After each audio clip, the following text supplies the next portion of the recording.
We're sorry. All of our representatives are still assisting other customers. Please remain on the line, as we value your call.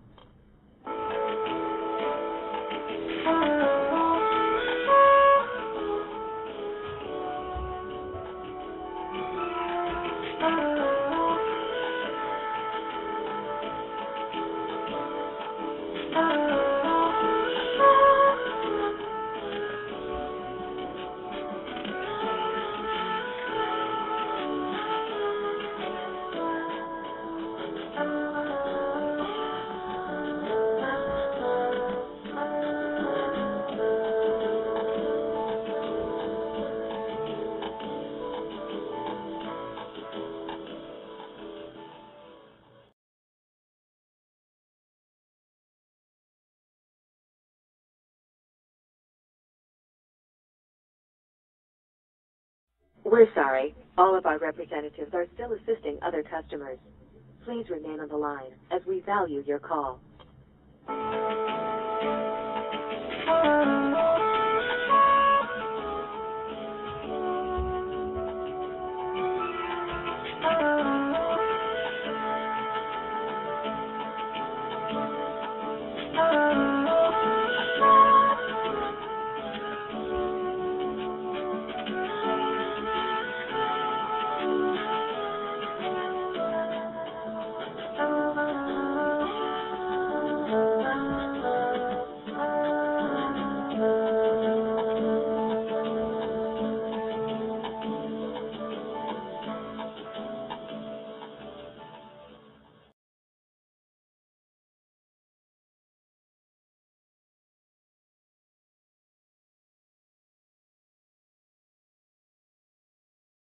We're sorry. All of our representatives are still assisting other customers.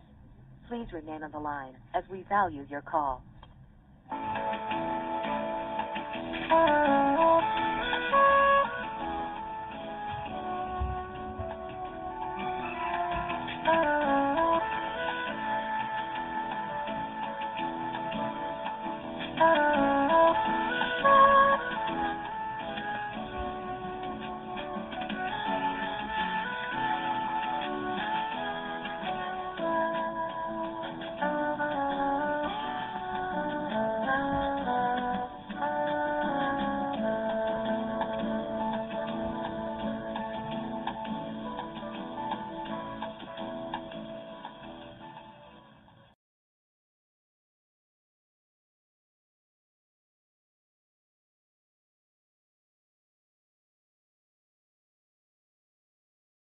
And I'm sure you get asked food.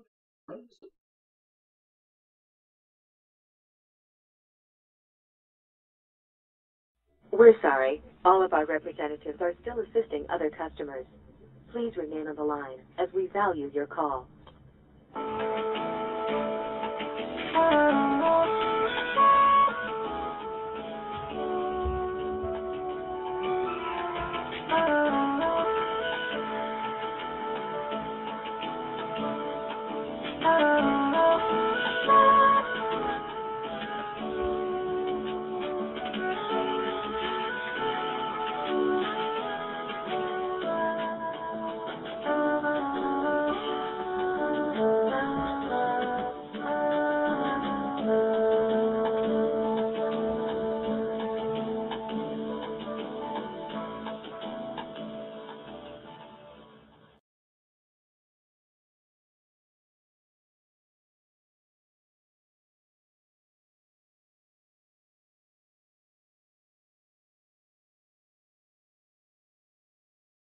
We're sorry. All of our representatives are still assisting other customers. Please remain on the line, as we value your call.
We're sorry. All of our representatives are still assisting other customers.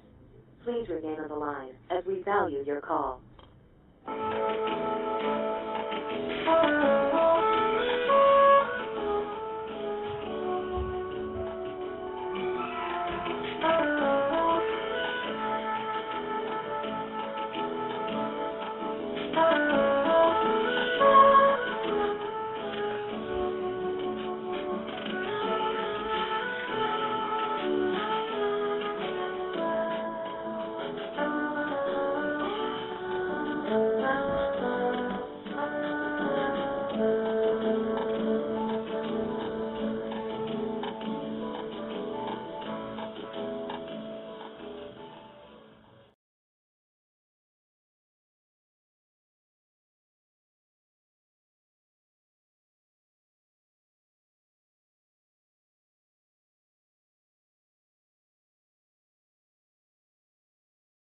We're sorry. All of our representatives are still assisting other customers.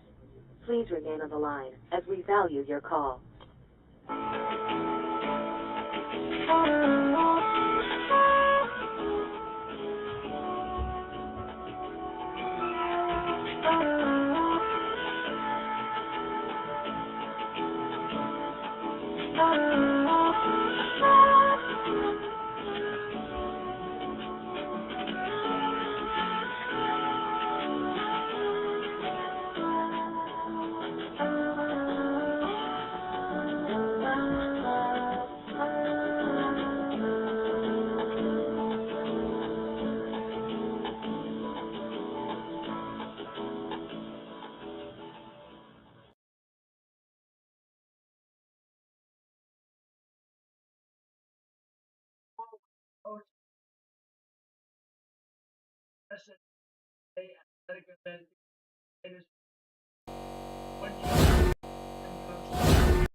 I'm pleased to announce that I'm resigning executive reschedule Schedule 1 to Schedule 3.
Miriam, get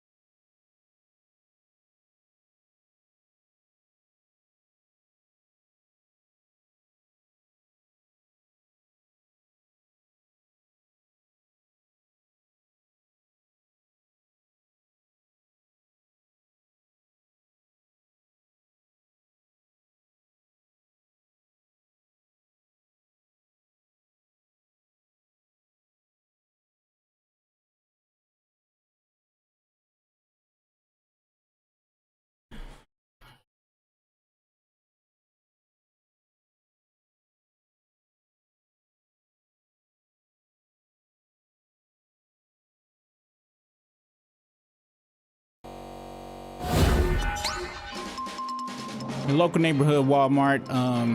You might need to watch out what you eat there. We're gonna get into that. The hell? So never fail. What happened? Ice Spice.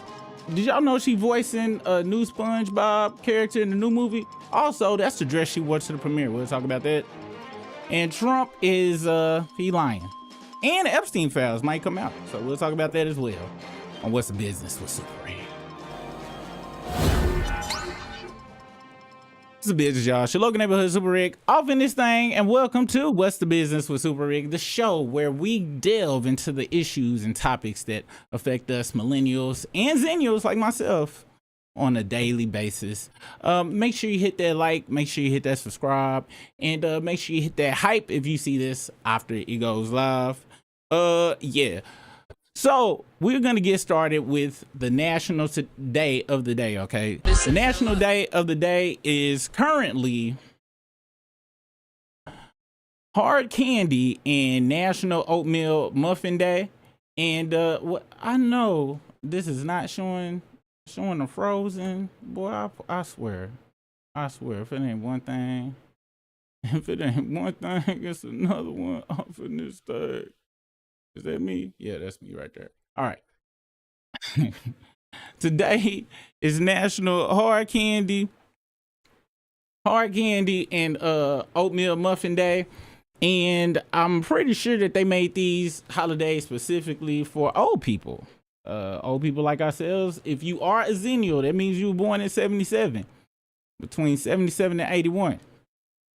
Means you old. Want to put that out there. Make sure you guys know that. Also, I'm making sure everything works. And sorry for me being late too. I be trying to get all of this stuff working. And also, I don't fit my suit all that good no more. So I needed some help getting this top button put on. So just so y'all know what it is and why it took so long. Okay. This isn't luck.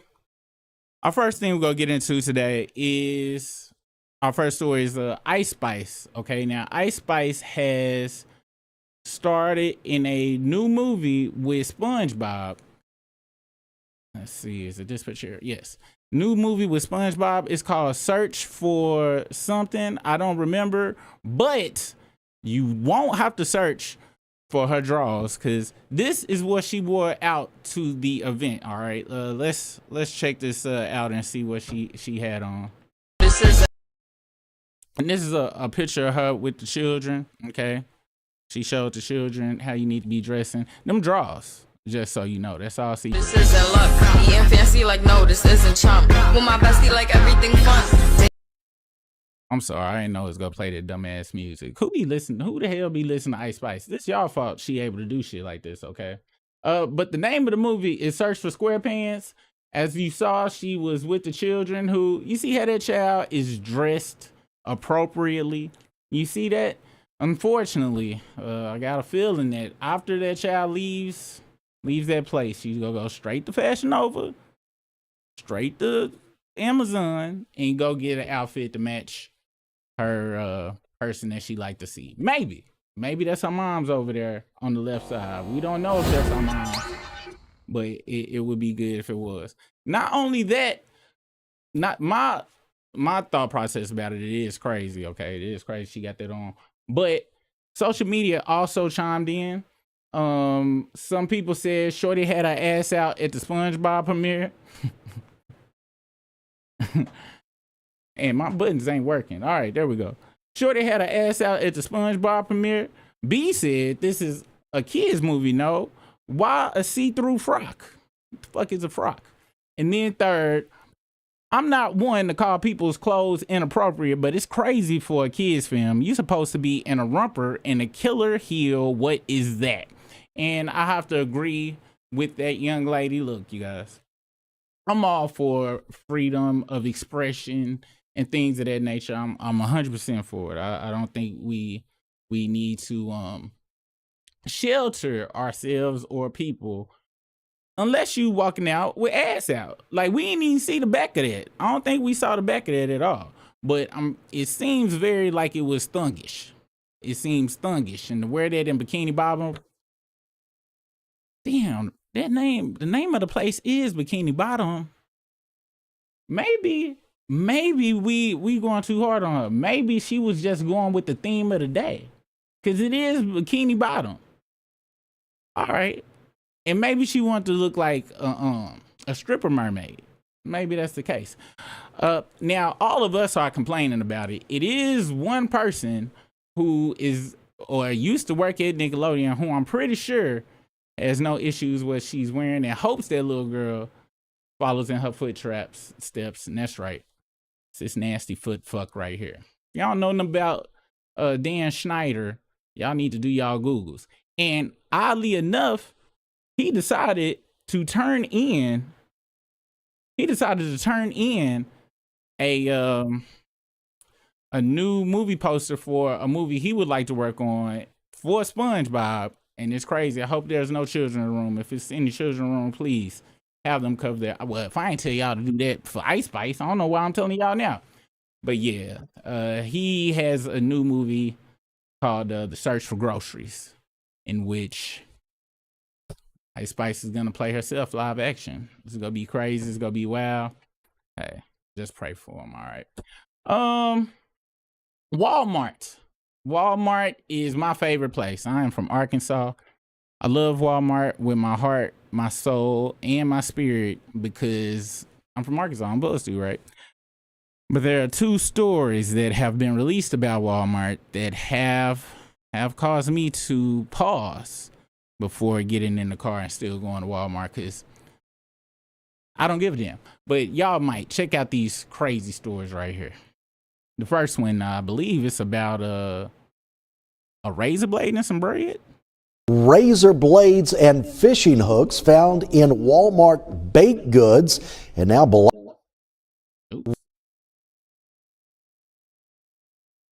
God dang it. Just play the damn video. Why you always gotta be complicated? All right, here we go. razor blades and fishing hooks found in Walmart baked goods.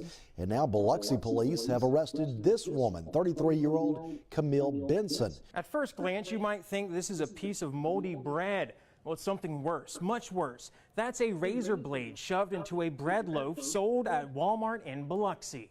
Why would somebody do this? I'm not sure. It's a really strange thing to do. Lieutenant Candace Young says this strange crime started more than a week ago, on December 5th at the Walmart Supercenter on CT Switzer. A customer found a razor blade in a banana nut muffin.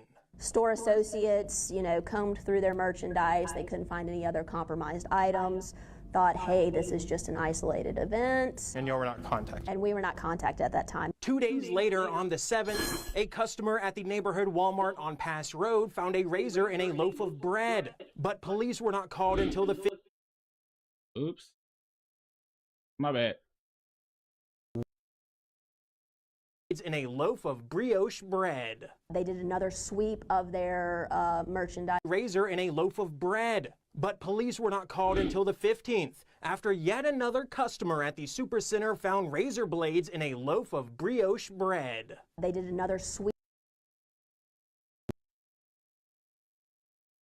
At the Supercenter found razor blades in a loaf of brioche bread. They did another sweep of their merchandise on display for sale and found multiple loaves of bread that were compromised with razor blades. They also, at that time, found a muffin that had a fish hook in it. Somebody had poked those items through the plastic packaging. So this wasn't an accident during manufacturing. This was willfully somebody.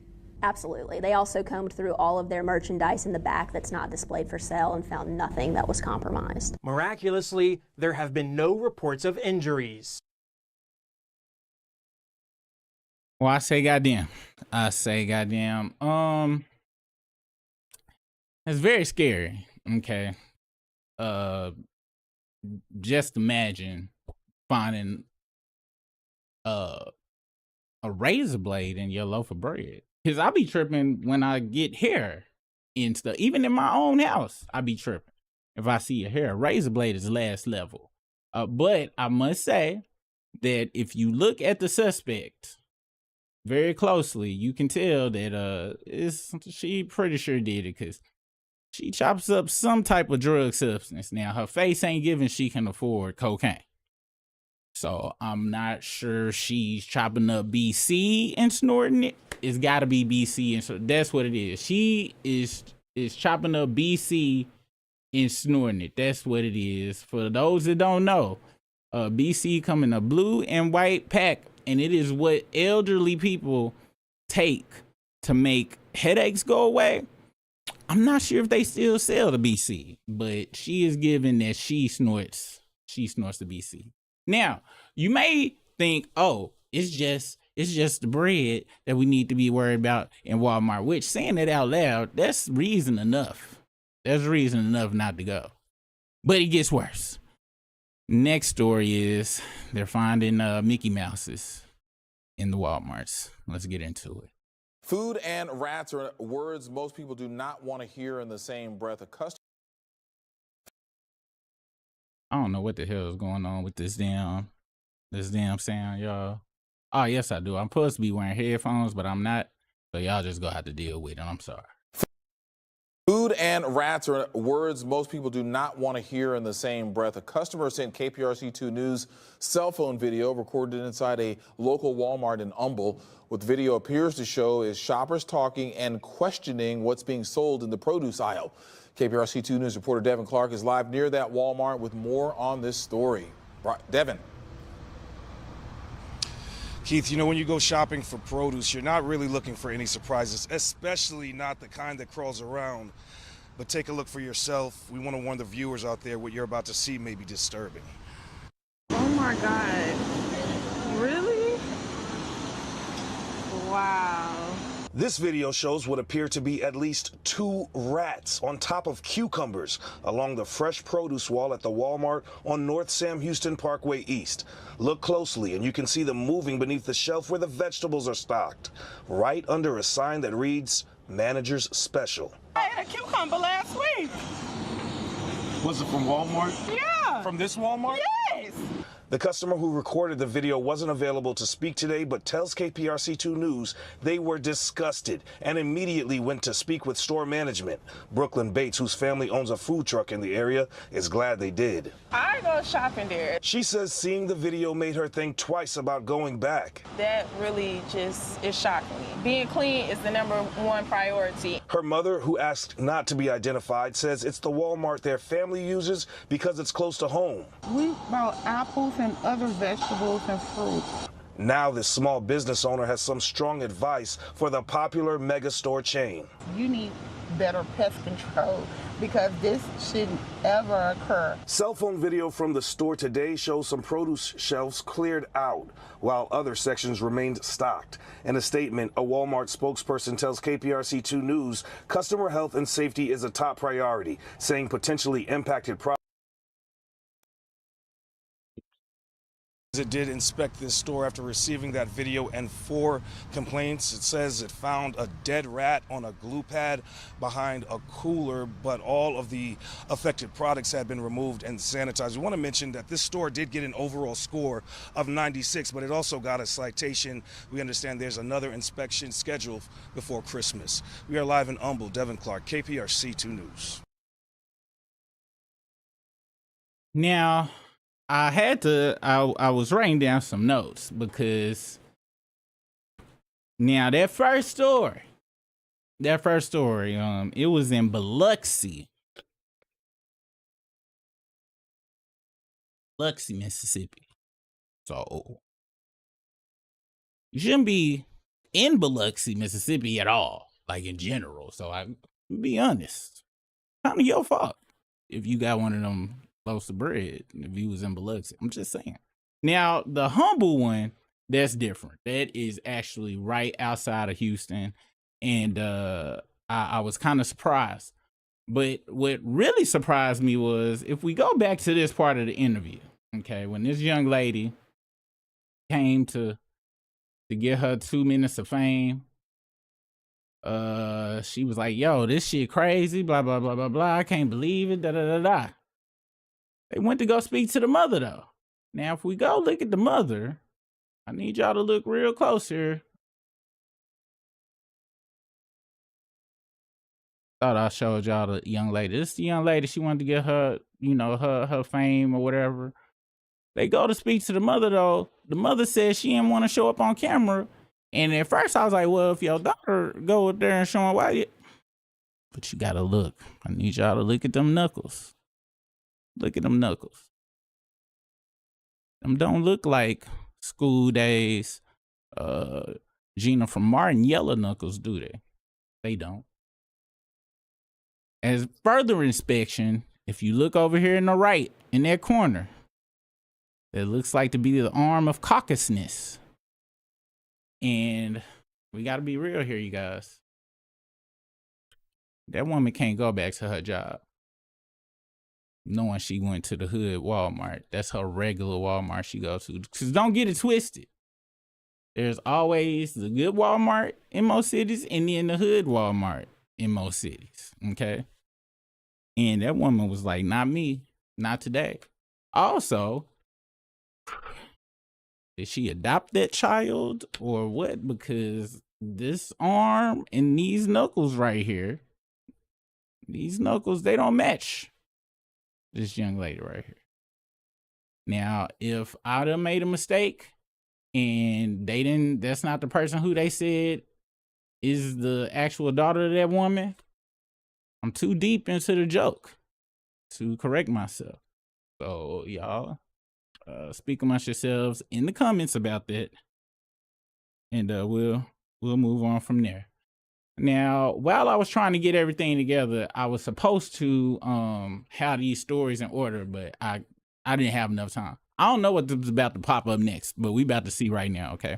All y'all, also, if you in the chat right now, I will be jumping in the chat after I go through the stories. So just hang around, okay? Hang around, all right? Next story. A viral post claims that $140,000 is the new poverty line. Now, I was like, get the hell up out of here, until I went to the store the other day. Rib, you used to get steaks on sale back, I remember back like before COVID, and even after COVID, you could go get you a 4-pack of ribeyes for like $25, okay?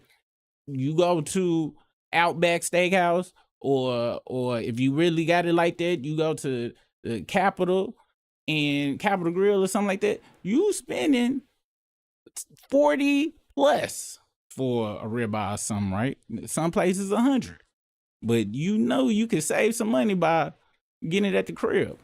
I went to Walmart the other day, and the damn, for a 4-pack of some thin ass ribeyes, shoot, them ribeyes was like this. Motherfuckers wanted $61. And as soon as I seen that, I was like, oh my gosh, maybe the poverty line is at 140,000 now. And I know some of y'all be like, well, you talk about ribeyes and shit. I told you it was the thin ones. We ain't gonna even talk about, I ain't go front. I don't go to where the other side of them other steaks at. So it might be cheap over there, but we talk about me right now, okay? Let's get into this article and see if there's any reality to this, okay? Now, before we do that, all right, yeah, because I got another article after this. This is courtesy of USA Today. Daniel DeVisa. Can't say I don't be giving people fake credits. Says Wall Street portfolio manager has gone viral with a post that poists a new poverty line for a family of 4 in America at $140,000 a year. It's a large number. The federal poverty level set by the Department of Health and Human Services for a family of 4 is $32,150. And the median household income in 2024 was $83,730. Where are they getting? That's the median? Word. Really? Because I thought that only like 15% of the population even make 100,000. That's not even counting off the tax. But y'all know me, we go research that further on in a minute. The provocative Substack post published November 23rd comes from Michael Green, chief strategist and portfolio manager at Simplify Asset Management. Oh, this shit was an advertisement for his punk ass company. I fell for a hook, line, and sinker. For a populist argument about middle-class America slipping into poverty, green might seem an unlikely source. We have been told implicitly that a family earning $80,000 is doing fine, safely above poverty, solidly middle class, perhaps comfortable, green rights. But if you consider what a household actually spends on childcare, housing, healthcare, and other essentials in 2025, green rights, that $80,000 family will be living in deep poverty off the 80 racks. Maybe he's talking about New York or San Francisco or some shit like that, because he need to be given. Yeah, so I know they didn't put this picture here for 80 racks. That's Skid Row. A man walks by a tent encampment in Skid Row, LA, California. Oh, okay, well, yeah, LA is expensive than the Mickey Ficky, so he might be talking about that. Is $140,000 the new poverty line? Here's a breakdown. Green set out to build a basic needs budget for a family of 4 with 2 jobs and 2 kids based on the average spending of 2024. He didn't get the ages of the kids, because that's very important. We need the ages of the kids, sir, because if them kids is over the age of 10, because once they hit double digits, they can go door to door and cut grass or pull weeds or program people with remote controls, old people remote. You know they still need some types of services, old people. So here's the list that he has out here. All right, you guys. I know my face is in the way, so I'm gonna try to move it over so y'all can be able to see. It says childcare is $32,773 for 2 kids. Let me see what the math on that is. You gotta bring the calculator out for that shit. All right, so that's 32,773. That's divided by 12. So that's 2,700 a month. Let's divide that by 2 for each of the children. Oh, okay then. Yeah, that is about right. If both the kids were okay. Well, damn, that is facts. Housing, $23,267 a year. Let's see what that is a month. 23,267 divided by 12. That's yeah, it is. But this is if you want to live in like a metro area or a very accessible area, places, you know, got a lot of stuff and going on. So, but we'll continue. Yeah, I ain't too mad at this yet. Food, $14,717. How much is that a month for 4 people, according to this guy? $1,200. I'm gonna be honest, y'all. Might sound surprising, but that looks a little low to me. It looks a little low to me. But y'all heard what I was complaining about at the beginning of this, so that just may be for me.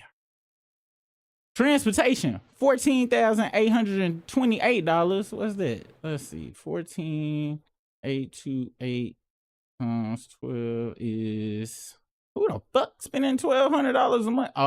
So I'm assuming he thinking people paying. Well, this ain't even everything else unless it's under other essentials, because I think they say the average car note now like $600, $700 or something like that. So if these people got average car notes at the 6, that's not even including the car insurance or gas into that. So he might have went under on that. Healthcare is, and we assuming that they have cars. Maybe they spending it on Ubers. They Ubering everywhere, which would be insane. I don't see how folks be doing that. Uber is expensive as hell. Healthcare, $10,567. So times 12. What? They got a hell of an insurance plan if they paying that for 4 people. If that's insurance. What? Easy. And then other essentials, $21,857. So times 12. So I mean that's light bill, gas bill, internet, cell phone bills. Okay. Well, I mean, they having a lot of fun after all of that. If that transportation, let's say the transportation includes the insurance and everything else and gas, they got a lot of money left over. Oh, we didn't think about the taxes though. At about $18,500 in taxes, you get a gross income of $140,000. That's how much Green contends a typical family. Okay, this is where he fucking up at. Where he work at again? Let me see. He worked somewhere. Oh, he work at asset management. Oh, that makes sense now. He, in his world, 140,000 is poverty in his world, because asset managers, they be working with the people with the millies, 10 preferably and up. So okay, I get the angle that he come. Also, this goddamn commercial for that punk ass company. I ain't too mad at it though. That's smart. We gonna continue. So people are seeing these out of touch with reality, which it sounds about right. Not surprisingly, many readers push back. Green's claim is wrong, wrote Noah Smith, another blogger who writes about economics. Not just slightly wrong or technically wrong, but just totally off base and out of touch with reality wrong. It is the worst poverty analysis I have ever seen, wrote Scott Winship, a senior fellow at the Libertarian American Enterprise Institute. Detractors say it's patently absurd to set the poverty level that high among Americans' median household income. Critics note data that suggests most Americans have enough food to eat, sufficient shelter, transportation, and health insurance. Oh, hold up now. What is sufficient? Or what is enough? Writers picked at Green's calculations. I want to see what this shit says. Writers picked at Green's calculations. Take childcare. His 30,000 plus figure assumes families are paying for center-based care, which only a third of people with small children actually use. Winship said in an interview with USA Today, people with older kids use it less. Poverty suggests you're going without food or health insurance or a working car. These the folks at the, I remember I had to do the Salvation Army Christmas one year, and then another year, my mom's found this program where people donate like these big gift bags and stuff. So I know what that feels like. Poverty means holding on by your fingernails. Green concedes that a family of 4 with 80,000 income might not be starving to death. That he says is not the point. Oh wait, Green concedes that a family of 4 with 80,000 income might not be starving to death, but that's not the point, he says. What we experience in the United States is very regularly absolute poverty, he said in an interview with USA Today. What we're describing is precarity. That feeling of holding on by your fingernails. Precarity. All right, that's a new word. Let me go on and add that to the repertoire. What is it? Precarity. Precarity, my bad. Y'all know me. The state of being precarious or uncertain. All right, well, we learned something today, didn't we? All right. A family of 4 with 80,000 income might not starve, he said, but it would face deprivations. The family might forego needed medical care or subsist on cheap junk food. The parent, because, 80,000 after taxes is probably about 55. So, or no, not 55. But if they married, anyway, the parent might not have cash for a decent health child care, forcing one parent to quit a job, whereupon the household income will plummet, and so on. His Substack mirrors efforts by think tanks and personal finance sites to quantify how much money a family requires to make ends meet. The Economic Policy Institute offers a family budget calculator. It says a family of 4 would need about $123,000 a year to attain a modest yet adequate standard of living in Essex County, New Jersey. In a prior blog post, Green examined living costs in Cadwell, a borough in that New Jersey county. Green's poverty line exercise basically is trying to replicate the calculator, says Josh Bivens, chief economist at the left-leaning think tank. But we're clear this measure that it's not a measure of poverty or material deprivation. It's a measure of modest but adequate standard of living. Investopia, the financial journalism site, uses similar calculations to estimate how much an emergency savings a family should hold, about $35,000 on average, and the lifetime cost of fulfilling the American dream is roughly $5 million. That's gotta include retiring, because they ain't just regular living.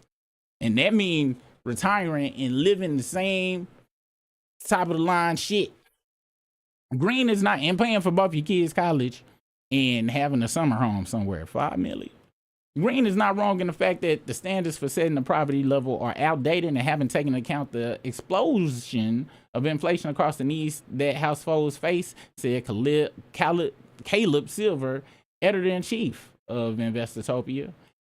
Now a question they ask is the poverty line too low? The federal poverty line threshold, Winship writes, stems from a 1964 government report that sets the line at $3,000 for families based on food prices in 1964 and family budgets at the time. Poverty levels have been adjusted upward for inflation. Green is not alone, though, in claiming the poverty line is too low. The poverty level does not accurately account for the actual needs of most households in America today, and it should be higher, Silver said. Green says the precarious state of America's middle class is embolic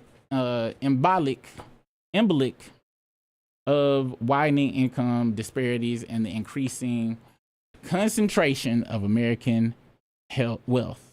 As a suggestion, he suggests reintroducing a progressive taxation, which means charging higher taxes for the wealthiest Americans and corporations. Duh. The fuck? Everybody been wanting to do that. But Reagan era, what are you talking about? Once Reagan era started, that's never gonna happen. There's too many tax havens.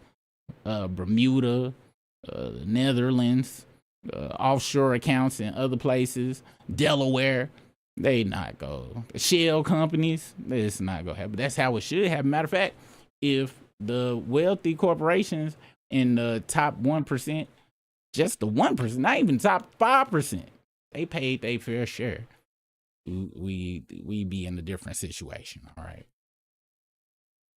His focus on income inequality puts him in the company of the Economic Policy Institute and other progressive voices, yet Green says he voted for Donald Trump. All right. They should have put that up there first before I read that motherfucking shit. But it lets us know why this whole article is mostly full of bullshittery, because I do have some caveats. Trump's signature tax and spending bill eased the tax burden on the rich. Eased. Is that the word y'all using? You ease. I eased my way into this damn shirt that's too small now. He opened the floodgates even more. She was wild. Green says much of the vitriol trained on his viral blog post came from people who have vested interest in the status quo, who shudder at talk of a six-figure poverty line and taxing the rich. Don't nobody shudder at that. That's what we want. That's nonsense, some critics say. If the middle class is precarious today, it is less so than it has ever been in world history, Winship said. Green promises solutions to the poverty problem and proposals to save American middle class in future posts. No, you don't. You don't propose to do shit. You a piece of shit. There'll always be a middle class, he said. North Korea has a middle class. The question, all right. Now, I think we done talked about this before on here. I think we have.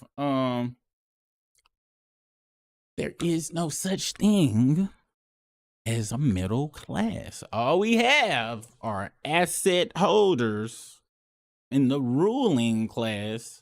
They like to call it capitalism. No, it's ruling class. And then everybody else up under there.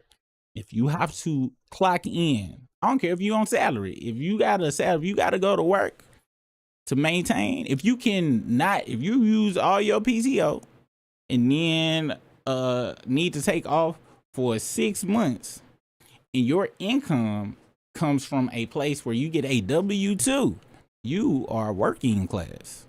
Okay, the people, the other is only two sides: the haves and the have-nots. They try to make you feel like though that the work real hard for it, are a part of the haves. No, it's not true. The real haves literally have it. They the ones that's signing the checks. Okay. Now, with that being said, I do got to be real.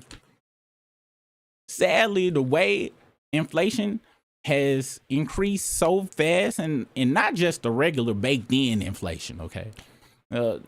COVID was a transfer of wealth that people have been speaking on a lot. So this ain't regular inflation, just a regular 3%. No, everything is stupid. Everybody's house, if you bought a house before 2020, most people's houses increased by at minimum 80, 90,000, if not 100,000. That's at minimum.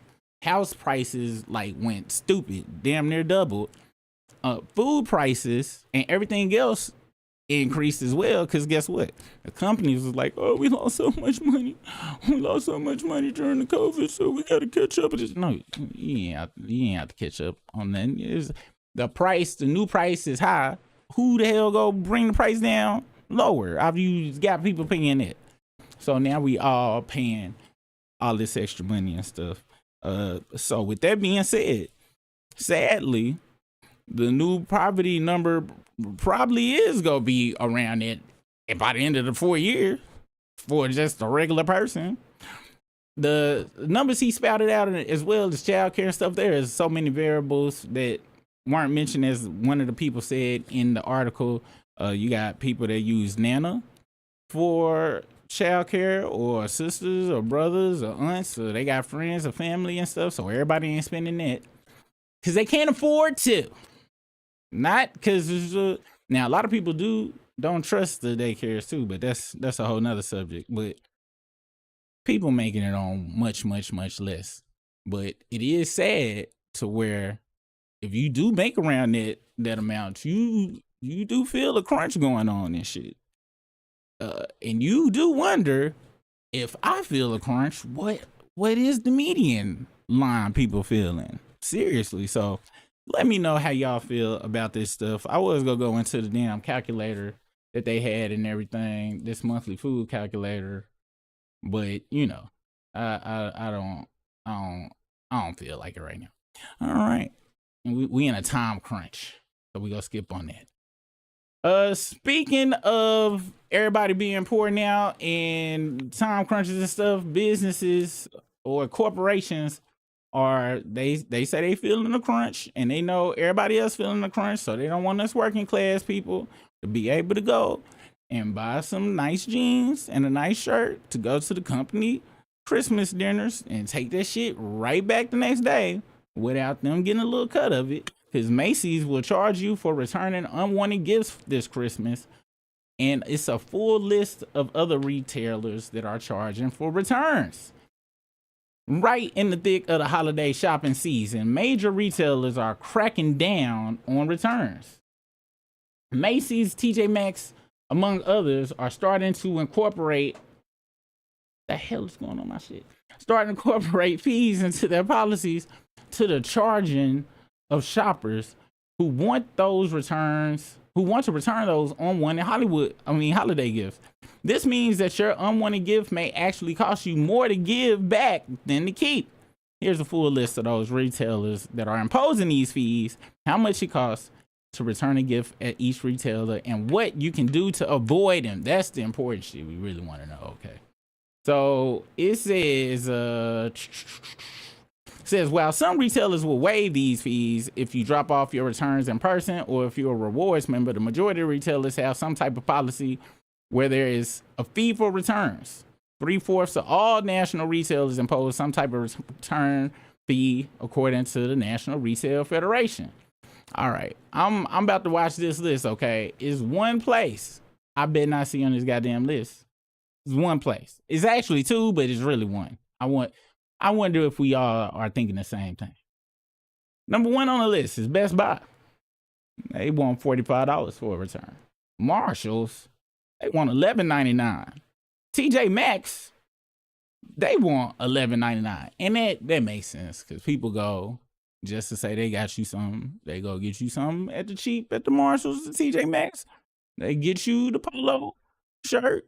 It's really probably chaps, and the shoulder stitching is slightly off in the poke up, or they had it on the hanger, the wrong kind of hanger, and they take you to Marshalls. They go to Marshalls, get that for you, TJ Maxx, and you be like, this motherfucker right here bought me a goddamn TJ Maxx damn polo.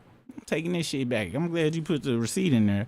And TJ Maxx like, no, not this time, buddy. Macy's $9.99, which is crazy that they're cheaper than TJ. You see how they be taxing the poorer more than they do the rich? If you got Macy's money. JCPenney's $8. JCPenney's still open. J. Crew $7.50. J. Crew still open. Abercrombie and Finch $7. Abercrombie and Finch still open. Ain't they CEO Diddy Jr. really a Diddy maximalist? Like he really was like flying folks. They got the records of flying them teenage boys around and stuff. They gave him bail so he could keep doing it and stuff. How Abercrombie and Finch nasty ass is still open. American Eagle Outfitters $5. What the hell is that? H&M $3.99. Urban Outfitters $5, and Zara is $4.99. They say the best way to avoid these fees is to go into the store, keep your receipts, use the free return shipping options, buy your gifts from stores that allow returns in the first place. This crazy. That's quite obvious. Okay.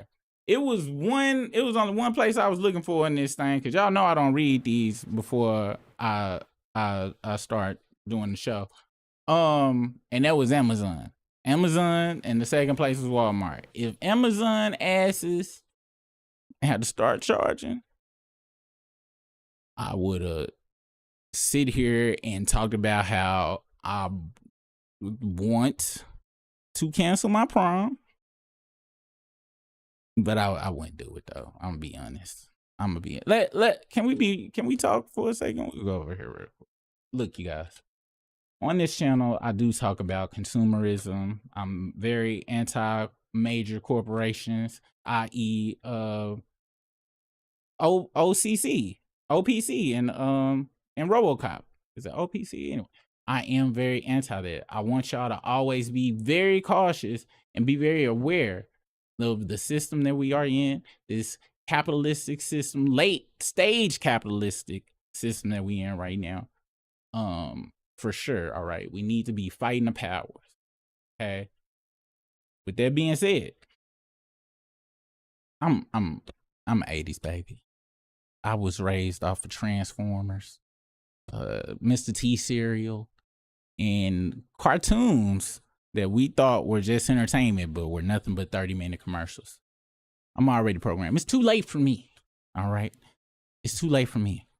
I like being able to order stuff from a website, no matter how much it costs, because they fucked up and gave me a very high credit limit on it, and then just trying to shit out for about 30 days and being able to ship it back free of charge to me to either my local Kohl's or UPS or the little yellow box down at the 7-Eleven at my leisure. I'm not gonna be able to stop using that service. All right. I am a hypocrite and I'm disappointed in myself. Too many Amazon boxes in this house, but that's what we're gonna use once the layoffs hit my neck of the woods and we have to have a place to stay. At least we got enough Amazon boxes to be able to build us a shelter. Okay. But please don't judge me. Don't judge. Also Walmart too. They take back every goddamn thing too. Thank you, Walmart. But fuck you, Walmart, and fuck you, Amazon. But thank y'all at the same damn time. It's a complicated situation. All right. Next up, the U.S. congressional Democrats released a series of images from Jeffrey Epstein's estate, showing him alongside high-profile figures such as Bill Gates, Google founder Sergey Brin, Steve Bannon, and Noam Chomsky, which is a crazy name. Noam Chomsky? That sounds like commons me. And New York Times columnist David Brooks. Let's take a picture of these folks now. They got old buddy's passport. And for somebody to take a picture of your passport, that sounds like these are I'ma set your ass up type pictures. They blacked out little mama's face for whatever reason, not sure why. In this picture, it is Steve Bannon, who looks like a definite pedo. This looks like a meeting of pedos right here, allegedly hyperbole. I don't know for sure, but that's what this picture looks like. I think this is the Google guy or whatever. And since you hanging out with him, and it is 3 separate forks there, which I know etiquette class and stuff like that. Why the fuck is it 3? What I need a salad fork for besides the dinner fork and then a dessert fork? The same fork get everything done. What if the cake way bigger than the dessert fork? You think I'm gonna use that little ass fork for that big ass piece of chocolate cake from the Cheesecake Factory if you don't get your ass out of here?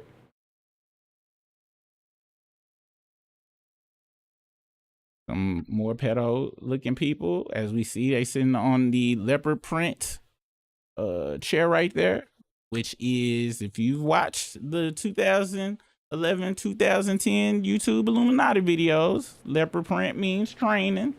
All right. Then there's a foot.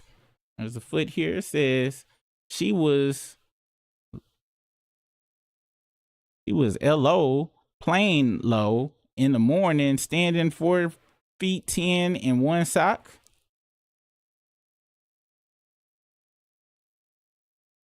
That must be old buddy from Nickelodeon's Dan Schneider shit. You know he had them kids licking feet on TV.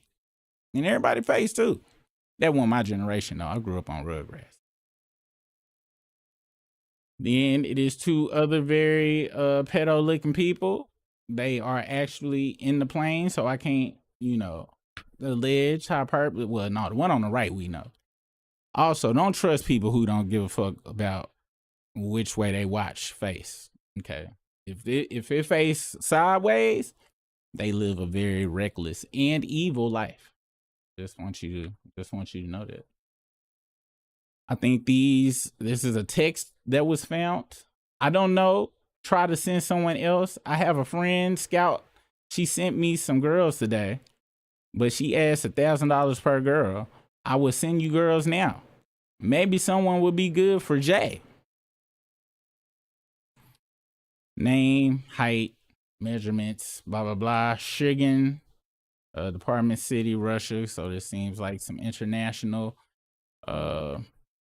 traffic. Back in the day, they called it pimping, but now it's trafficking. Sad state of affairs, you guys. And another caucasoid. You want to know something, man? Bill dumbass Gates, goofy ass Gates, blacked out of face. I'm gonna be honest with y'all. If it's one thing I can say about these files, I'm just glad. At least so far, none of this is in them files. But shout out to none of this being in the files. Yes, I'm well aware of R. Kelly. Okay, but can we have one good thing, please? Jeez Louise. Now, with the Epstein Files being, I believe, on the verge of being released, heavily, they probably gonna be super redacted. Matter of fact, I got an article about that. We'll talk about that there. A lot of people I know, if you've seen online, people will be like, oh, well, if the Democrats really wanted this stuff released so bad, why they didn't release the files when they was in power? Which I ain't gonna front. I was like, why the fuck y'all didn't release goddamn files? I'll be honest with you. It did cross my mind as well. However, Kamala went on a Caucasian white talk show, and she had an explanation for that question. Let's check it out. Do you think about, and I'm sure you get asked about, why didn't the Biden administration release those files? Was that something that they... Do you think about, and I'm sure you get asked about, why didn't the Biden administration release those files? Was that something that they felt would look bad while they're running against this guy, or why didn't they come out during your administration? To give you an answer that will not satisfy your curiosity, I will tell you, we, perhaps to our damage, but we strongly and rightly believed that there should be an absolute separation between what we wanted as an administration and what the Department of Justice did. We absolutely adhered to that, and it was right to do that. The Justice Department would make its decisions independent of any political or personal vendetta or concern that we may have. And that's the way it worked. All right, we're going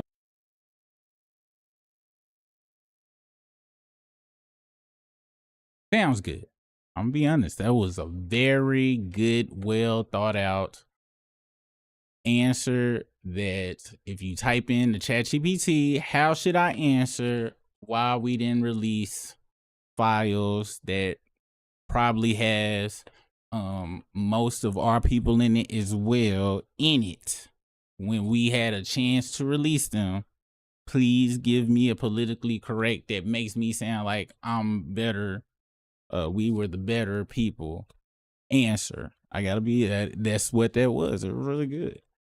However, look, you guys, I hate to tell you this. This is not a both sides thing. This is a anybody that make this in the billionaire club for sure. They are part of some freakatry. All right. Freakatry, debauchery. All right. Evilness-latry. Okay. And some shit your brains wouldn't even be able to process. All right.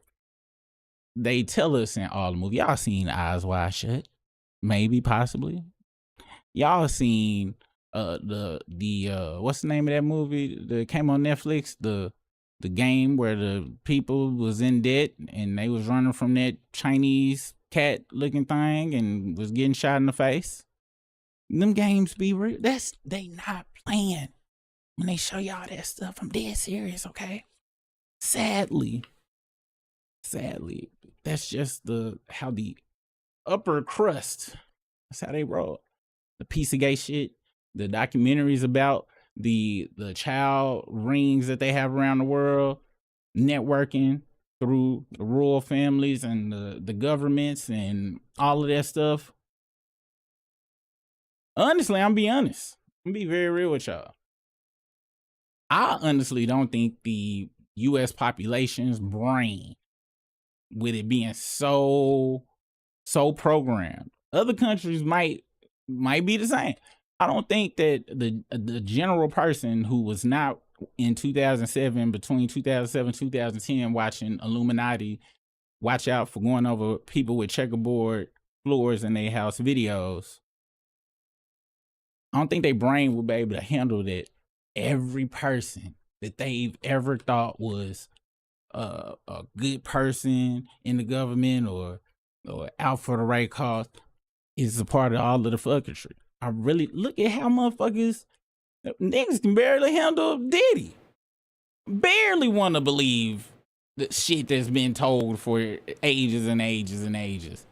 Just think of what Backwater, Mississippi, Jimbo Dean in the Appalachian Mountains somewhere go feel when you find out George Bush Jr. and George Bush Sr. and all of them, which they had pictures of them chilling with Bin Laden and all of them going on vacations, but find out that they are a part of, allegedly with them people, but a part of, hang out around people who are definitely in these files. They can't even handle Trump sucking balls. It's in the damn, but somebody got video and footage, and it's not Trump suck balls jokes all day long. When Clinton was in office, we as a country, because I was young back that time, the country lambasted that girl, Monica Lewinsky, for being a supreme eater. Now the Trump is the #1 eater. No jokes. It should be nothing but eater jokes all day about Trump. But guess what, you guys? They can't handle that, so they block it out. And same thing with these Epstein files. I think even if they dropped them unredacted, I think most people be like, oh, it's just this is edited and da da da. And y'all see they dropping edited pictures right there and stuff. So me personally, I don't think the country will be able to handle it. But we are in need of a reset though. We need everybody to spaz out, like go crazy and just try to be able to start over. But that ain't gonna happen, even if it do get released. If it do get released and it was all unredacted, the majority of the folks won't believe the shit. And then the people who would go crazy, Trump would just get on there and be like, look, yes, I am top 3 eaters in U.S. history. But you know that check I told y'all I was gonna give y'all that was coming in a couple of, it's in your accounts right now. And then everybody, all them folks would be like, oh yeah, USA, instead of saying Trump is gay, and then it wouldn't shit happen. It's a damn shame. It really is. And more Trump news, or politics, or whatever the hell. In the fall, we will host the first ever. Like I told y'all, they be telling us shit in movies, okay? I know it sounds crazy, but tell me what the fuck this sound like. Please, somebody, tell me what this sound like. In the fall, we will host the first ever Patriot Games, an unprecedented 4-day athletic event featuring the greatest high school athletes, one young man and one young woman from each state and territory. But I promise there will be no men playing in women's sports. You're not going to see that. You'll see everything but that.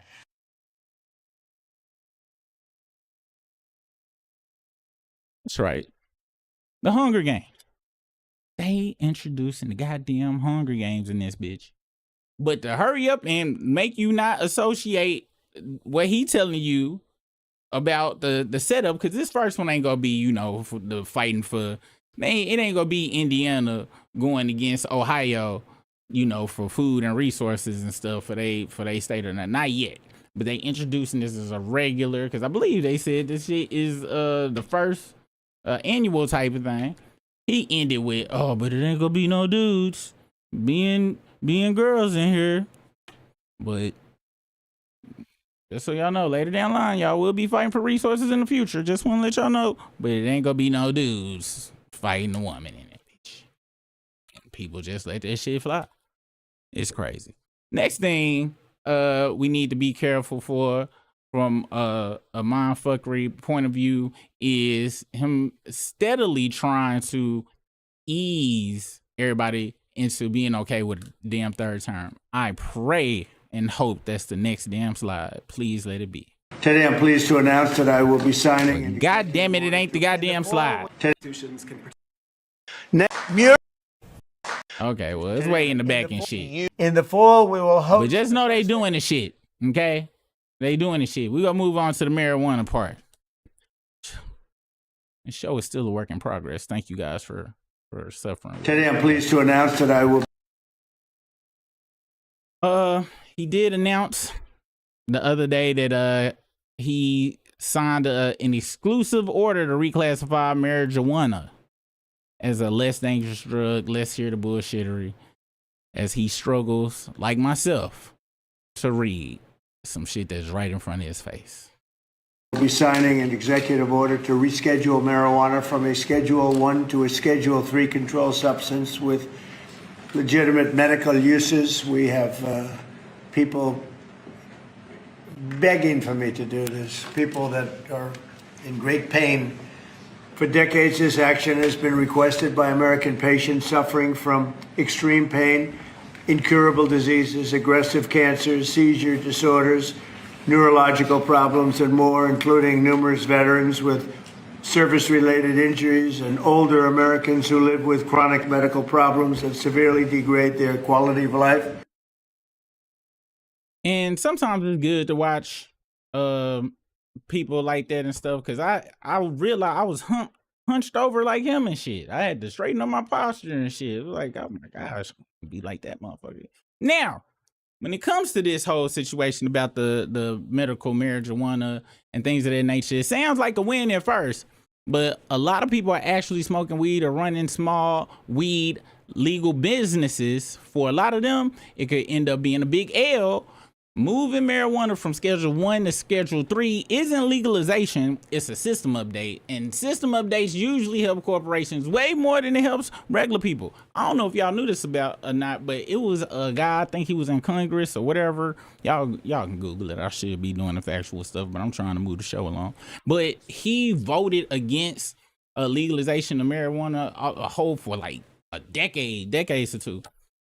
Right when he ended up leaving office, or whatever the hell you call people that be in them spots, come to find out he had invested in all these weed startups or whatever, blah, blah, blah, blah, blah. I think he voted to legalize it right before he left and shit. And boom, had a cascade of money. Let me write, please, before I tell these stories, fact check them first. Can't just be coming on here with a suit on saying some guy and not knowing the name or where they was at. But the shit damn near happened. You Google what the fuck I said, all right? Anyway, medical weed as a Schedule 3 can it might mess people up. Schedule 3 officially says weed, it has medicinal value, and that's cool in theory, but in real life, that mainly helps universities, big pharma companies, and hospital systems. They get easier access to research money and FDA approval paths. Small dispensaries, they don't get that. FDA style approval favors lab-made, patented cannabis products, not flower from a local grower. Over time, that can push regular dispensary weed to the sidelines, while pharma weed gets the stamp of legitimacy. Everybody talks about ending the IRS 280E tax rule, which I'm assuming is about weed. I'm reading the script right now, which stops weed businesses from writing off normal expenses. Getting rid of it sounds amazing, but here's the catch. Big companies with investors and accountants benefit immediately. Small shops that are already barely surviving still face high compliance costs and rising competition. Once Wall Street's money gets involved, buyouts and consolidations usually follow, and small players get pushed out. And yes, Schedule 3 makes banks more willing to work with weed businesses, but banks like stability and scale. That means big multi-state companies get better loans, better rates, and easier access. Smaller dispensaries and growers get stricter rules, higher fees, and tougher requirements. Access does not mean fairness. So for regular smokers, nothing magically becomes legal. Weed is still federally controlled. More federal oversight can mean stricter rules on how weed is grown, sold, and labeled. Prices don't drop, and they could even go up if costs increase. And you know, if a corporation get in there, especially if it's publicly owned, the price go up. They have a fiduciary responsibility to their shareholders to make the most money as possible. So there's gonna be a wrap for that, okay? There's also a risk that access gets more medicalized, meaning prescriptions and approved products start replacing the variety people actually want and that is currently available. Also, Schedule 3 weakens the idea that weed users automatically can't own guns, but it doesn't fully fix it. The law is still unclear, and that makes something else up in this shit. Reclassification can also lower some sentences and make aggressive federal charges harder to justify, but it doesn't erase the records or end enforcement. If you've already been hit by the system, that doesn't automatically fix that. And states with built-in legal weed markets, while the federal government stays hands-off. That's about to change. Schedule 3 invites federal agencies back into the picture. More federal rules usually mean higher costs and more paperwork, which again favors big companies over local ones, meaning the small dispensaries and stuff. I knew a couple of people, they wanted to start some dispensaries, and getting a license and all that stuff it was even more than just you have enough money. It was who you knew and all sorts of stuff and time and blah, blah, blah. And it take a long time. You had to know stuff. With it being Schedule 3, it's going to be damn near impossible for folks that want to get in the game. All right. I don't know what to say about all of this. Like I told y'all, I didn't read enough about this topic before I started it. I just seen it pop up, and this show is a work in progress. All right. Y'all need to read the description of the show. I'm not a journalist. All right. I'm not. But what do you guys think about this? Somebody please, way smarter than me, go down there and talk about this subject. Because guess what? I don't smoke weed. But I do remember when Redman anymore. But I do remember Redman the other year was talking about how he had this whole thing. Matter of fact, let's go over it. He had this whole thing going against this stuff being Schedule 3. Let me see if I can find that Redman article. Redman against Schedule 3. Redman the rapper.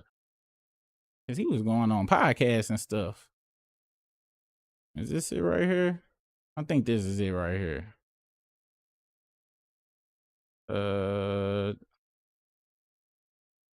They done erased the damn links.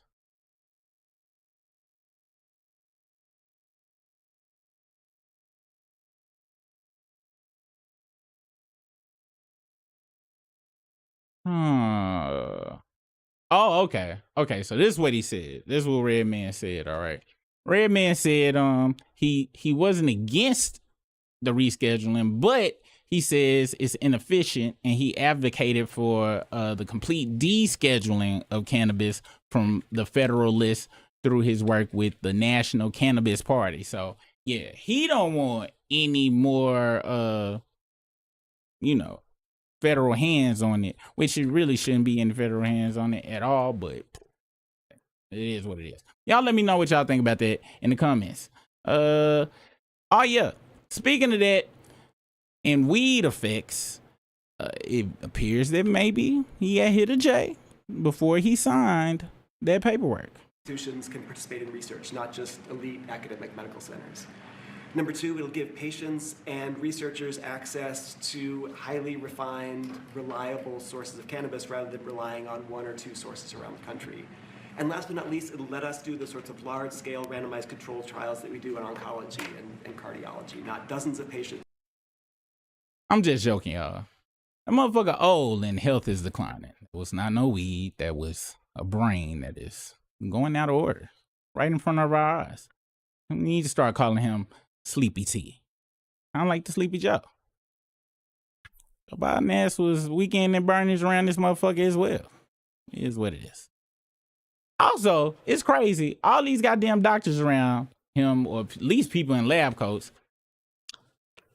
they don't look real to me.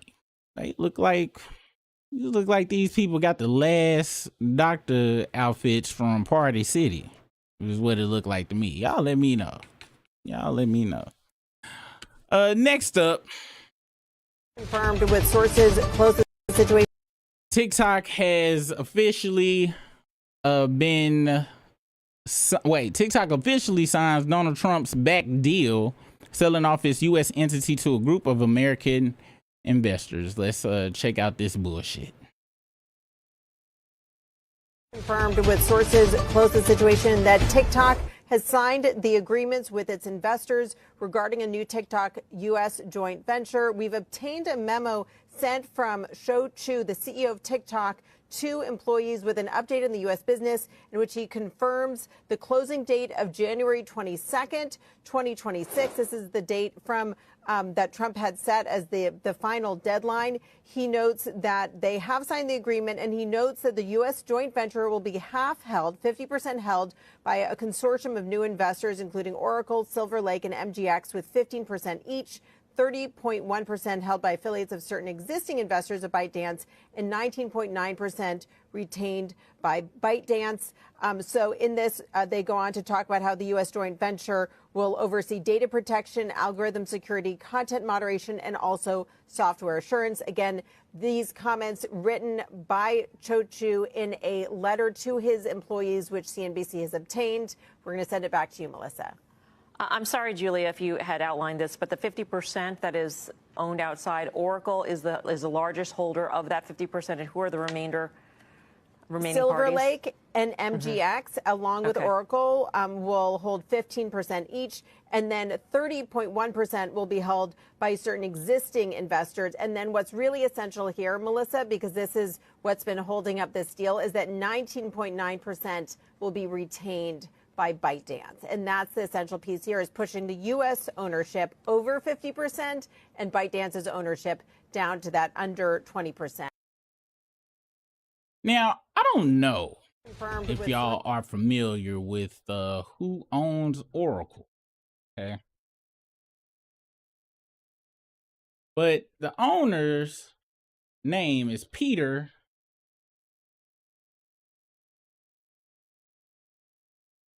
Let me make sure I got this right. Oracle. Oh, it's because I can't spell Oracle, and that's why.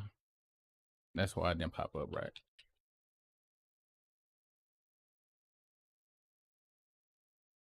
Wrong person. I thought it was Peter Thiel. Larry Ellison. Okay. Larry Ellison is the owner of Oracle. Now, he is a centibillionaire. I think he worth like whatever the hell a centibillionaire is. That's got to be like 100 billion or something like that. Let's see what that is. Oh shit. That is 100 billion. Is that 100 billion? That's crazy. But he has certain types of interests that may surprise a lot of people. And when you find out what his interest is, him owning such a huge chunk of TikTok will show you exactly why TikTok was such a hot topic and why our government, well, the government, because I'm the government in my goddamn house, wanted the control of it. We're heading over to the Wikipedia real quick, and we'll see if they kept it real. All right. Let's see. I'm gonna look for one word: surveillance. So if they don't have surveillance in here, all right. So yada yada yada. He did a whole bunch of white people shit and stole money or whatever the hell. He rich. Let's check out his political involvements though. All right. Where is it at? So Ellison was critical of NSA whistleblower Edward Snowden, okay, who just wanted us to know that we were being spied on 24/7 by the government. He said Snowden had yet to identify a single person who had been wrongly injured by the NSA's data collection. So we're going to continue, and just keep in mind how he worded that. In 2012, he donated to both the Democratic and Republican politicians, and in late 2024, hosted a Republican Senator Rand Paul at a fundraiser in his home. Then, since 2016, he has been supporting the Republicans. He's one of the top donors of the Conservative Solutions PAC. And so basically, it is basically showing you that back in 2012, he was like, all right, let me get both of y'all some money. Whoever is willing to take the most and do what the fuck I say, I'm gonna back y'all for the rest of the time. All right. Now, the reason I brought up the whole thing with the NSA data collection stuff is let's look into some of his feelings about what is the word? Security and surveillance. Larry Ellison on security and surveillance of the public.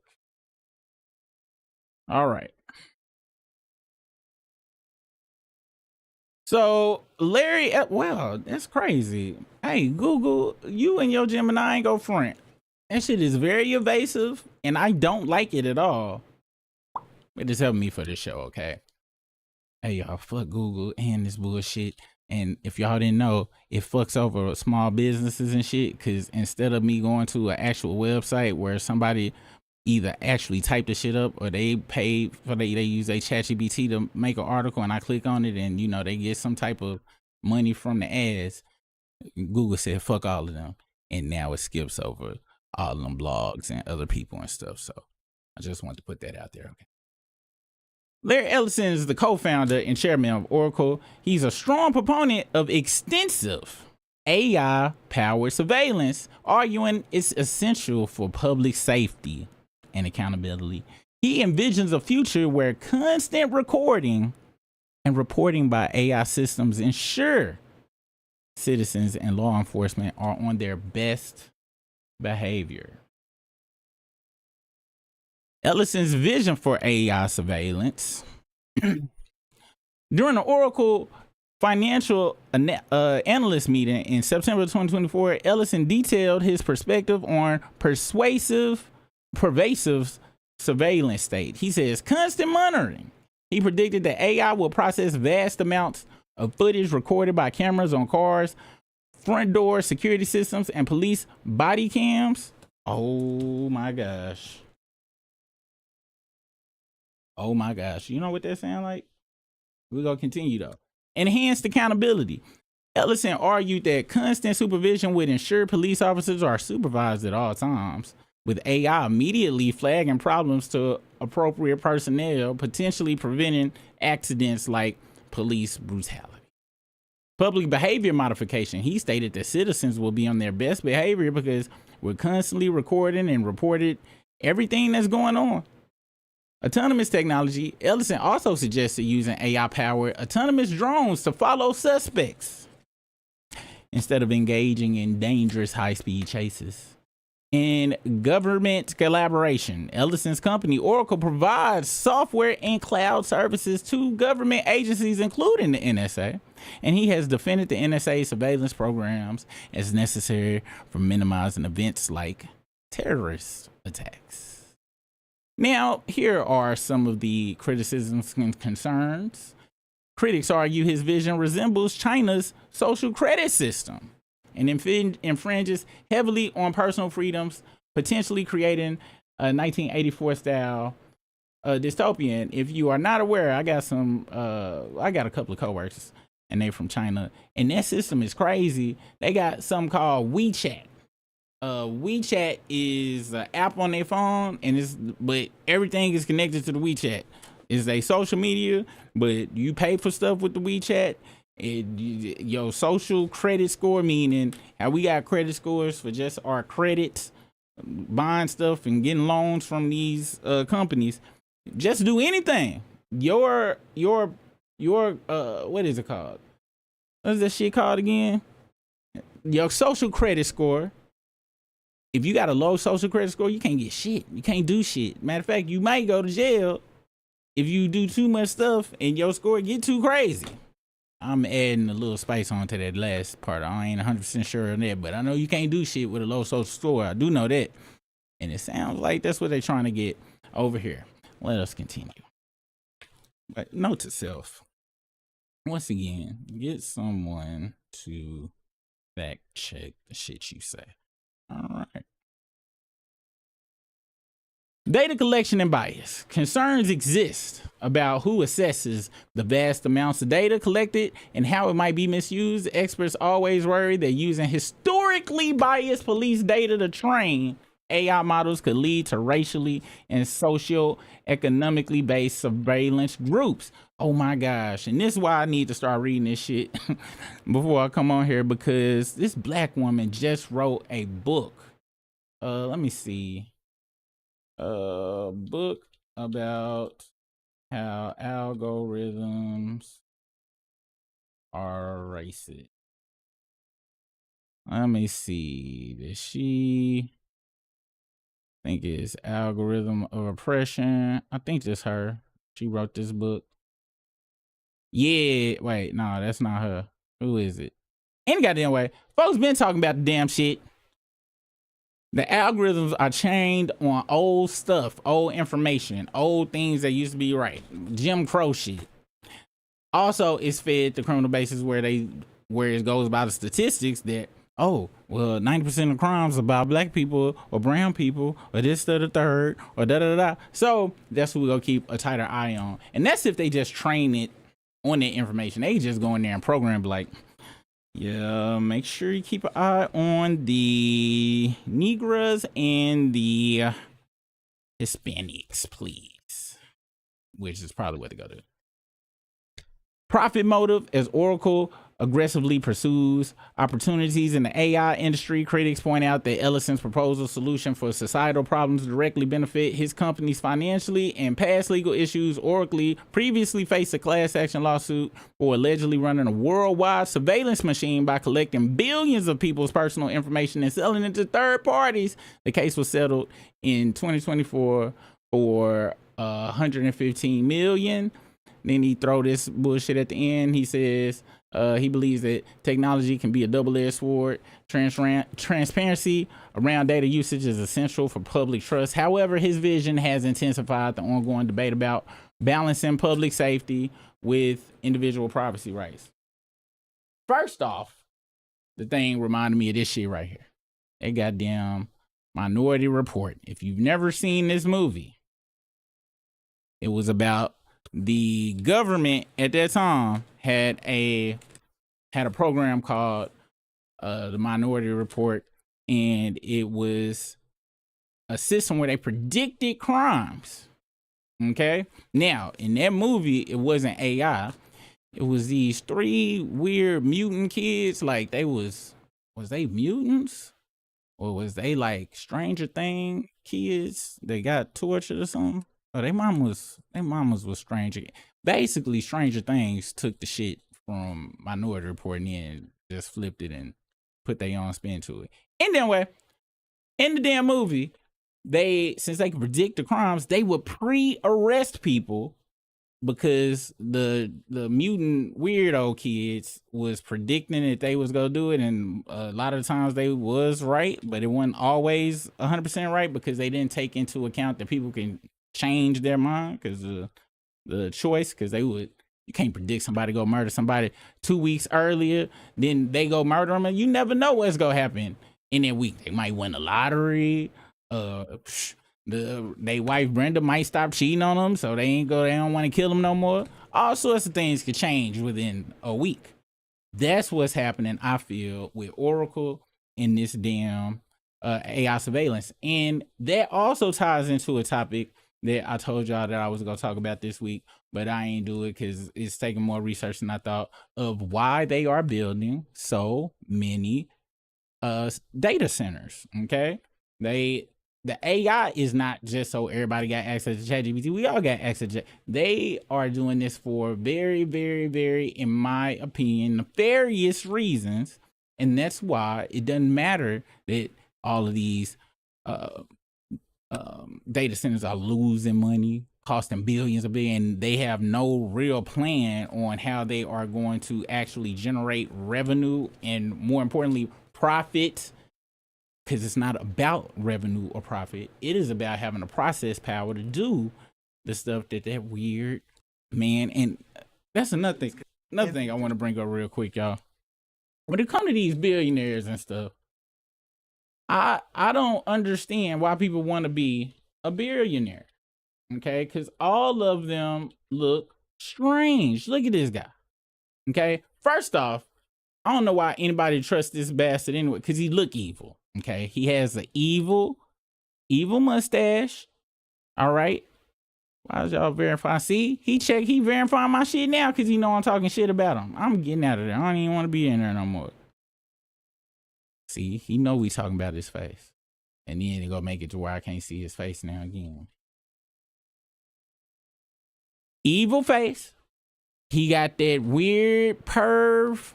Now I got a little,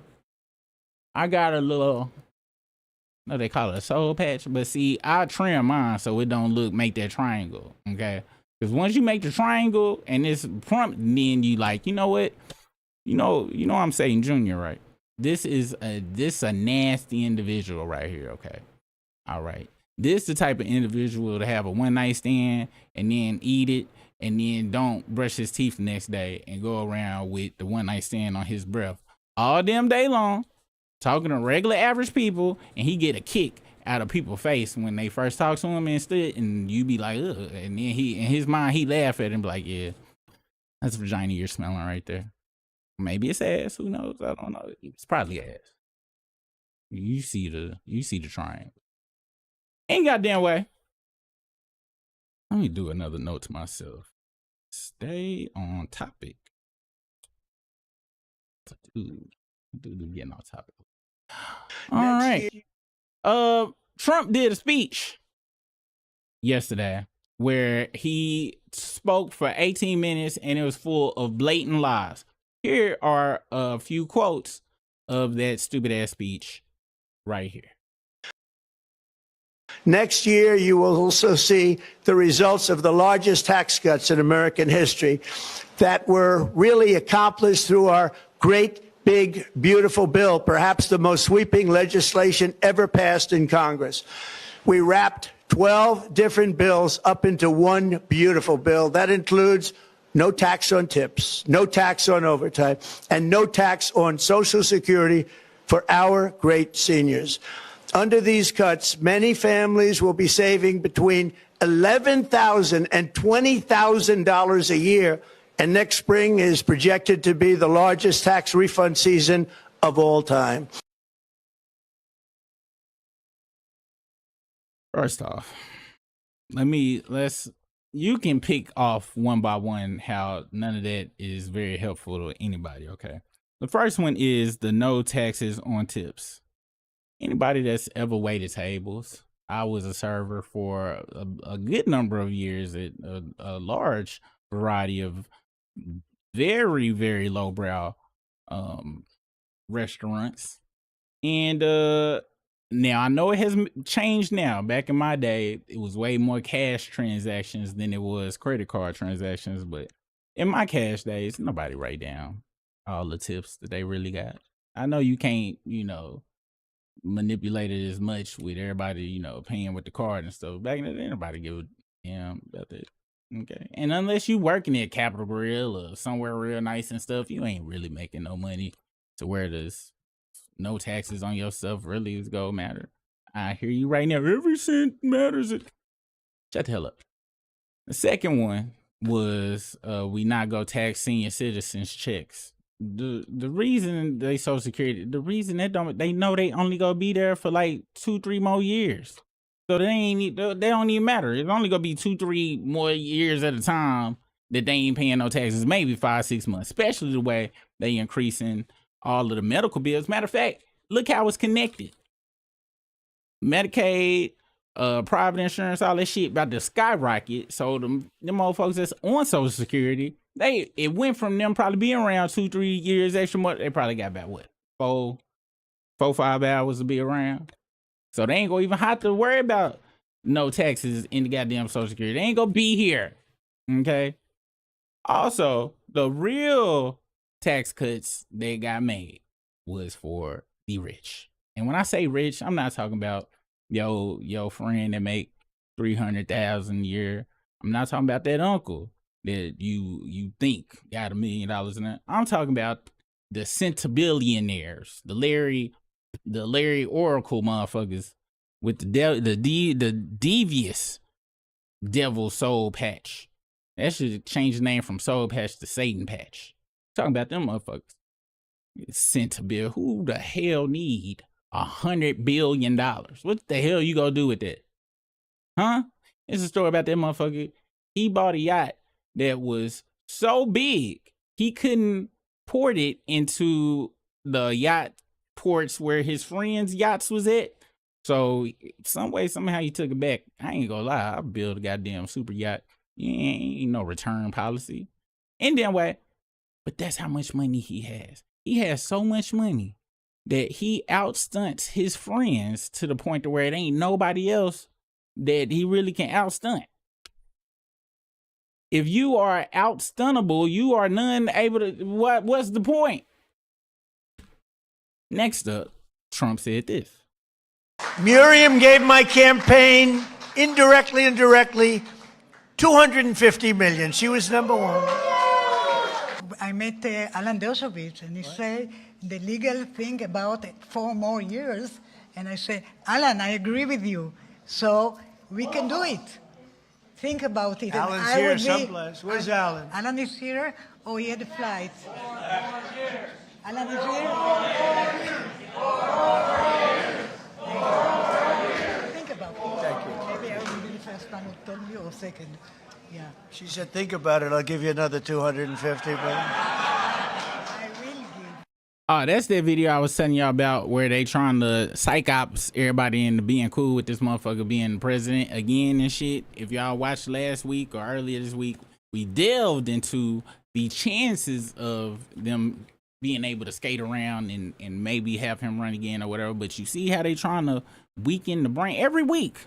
Every week they got some person and it's going out on television and people hearing it and it goes latently, it lays latently in the subconscious. So these next 4 years end and shit, they be like, hey guys, I've been thinking about running again and I'm probably gonna do it because I'm pretty sure y'all weren't paying attention, but I wrote it all of y'all's rights pretty much in the first 11 months. So I was in here, y'all didn't read the Project 25. Ain't goddamn way. Not only am I the president again, I am now considered the king. So you will call me King T. And it is now illegal to make fun of my hair that is barely attached to my head. And it's probably the pubic hair of a Chihuahua mixed with a whatever other dog they got that type of color hair. What type of dog is it? I see it in my husky. Oh, somebody, the dog lover, let me know below. All right. Now, what else was it? It was something else that we were supposed to talk about. Oh, yeah. So, like I said, he talked for 18,000 minutes last night about some bullshittery. And so the news, ABC News in this case, went through to fact check all his claims about gas and groceries and a whole bunch of other crap. Let's see what they say and see where the fact checkery has gone down. But let's look at some of the quotes he said. President Trump said during his presidential address on Wednesday night that his administration is bringing our economy back from the brink of ruin, claiming that he has brought prices down across the board. Motherfucker, you took it further into ruin. Like immediately, like 2 weeks later, it was super fucked. What are you talking about? But I know, because he didn't know groceries was, he had just learned that groceries was items, a collection of items that people got from the store and not his face and some other white man's asshole. I'm bringing those high prices down and bringing them down very fast,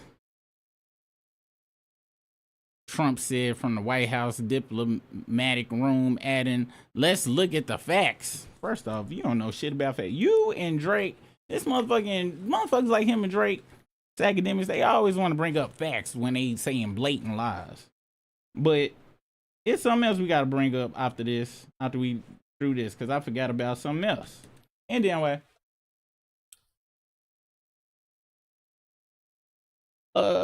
he made sweeping claims about prices from gasoline and groceries to airfare and hotel flights.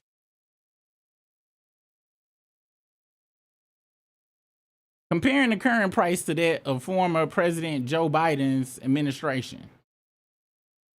Another thing you got to watch out for when people always compare themselves to somebody else, this is technically dirty macking. If y'all follow me over on me and Britt's channel, the struggle stream, we talked about how if you go try to, persuade a woman to be with you, whatever, you never say, oh, I open more doors than James do. Or my flowers, they come from the Texaco. They don't come from the corner store like James $2 flowers came from. Dirty motherfucker. Stop comparing. According to the most recent data, the Bureau of Labor Statistics and the president's claims in some cases appear to be exaggerated, false, or unverifiable. BLS is set to release updated numbers on Thursday, providing an updated look on the consumer prices and the inflation reports. Presidential address to the nation. Hold on, y'all. Reporting now, David playing Moore. some music. I don't know. Good evening again, everyone. We are just moments. It's these Mickey Fickies. All right, let's get back to it. The first inflation report since the end of the government shutdown should be released on this Thursday. That's him lying. As you see, his hands, you see how they got his hands around the podium? That's how he probably had his hands around Bill Clinton's podium. The president said that under Biden, gasoline prices rose 30 to 50%, hotel rates rose 37%, and airfare rose 31%. Listen to what the fuck he's talking about, okay? I want y'all to really understand. You got to read between the lines. He keeps bringing up gasoline prices. He keeps bringing up hotel rates and airfares, okay? All right? These are the prices that affects the prostitutes that I'm pretty sure he flies out, because nobody's smashing that for free. All right. These are what you may want to call them trickonomic indicators that he's worrying about. John indicators. He's just worried about how much he is paying for the hotel rooms, how much it costs to fly them IG broads out, and the gas for the any out calls that he has to go to. All right. That, at least that's what it sounds like to me. Y'all let me know if these sound like whole numbers to you. Let's continue. Cause who got money to be worried about? I ain't looked at no goddamn air rates of the hotel. I ain't got no goddamn money to be doing that type of shit. That's from ballers. Now, under our leadership, they are all coming down and coming down fast. Democrat, Republican politicians also sent the cost of groceries soaring, but we are solving that too, Trump claims. Bitch, you don't know what the fuck groceries are. Trump claimed the egg prices are down 82% since March and that everything else is falling rapidly. You are a fucking liar. And also, everybody just don't eat eggs all damn day. What is this fixation on eggs? I can't eat eggs without some damn bacon. And bacon is crazily through $8 for a pack of bacon. Well, the center cut bacon. The black label center cut bacon. I think he's got the least amount of scientifically modified pig meat in it.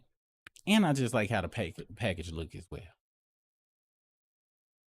Gas prices. It's true that gas prices hit an all-time high in June 22nd, 2022 under Biden with an average price of $5 per gallon per AAA.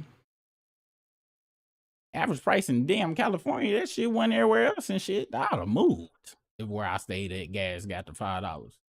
According to AAA, the new average is $2.98. $2.90. The gas been $2.99 at least in the middle of America for the last 20 years, unfortunately, and shit. This gas should be 72 cents. That would be an almost 50% decrease from the highest point under Biden. Don't nobody give a fuck about that.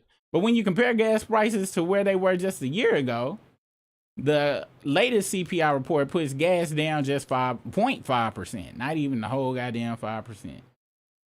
Also, energy bills in the U.S. have increased 13% since Trump took off his new reports fine, which also ties in to the data center shit I told y'all about. They building all these data centers, and they building them in these areas where they are quadrupling, doubling and more people's electricity bills and water bills. They have these folks voting. It's happened in Texas. They had a bill. It was called some water infrastructure bill. Folks thought it was to make they shit better. No, it was to increase the amount of water that the new data centers that's coming around this motherfucker will have access to.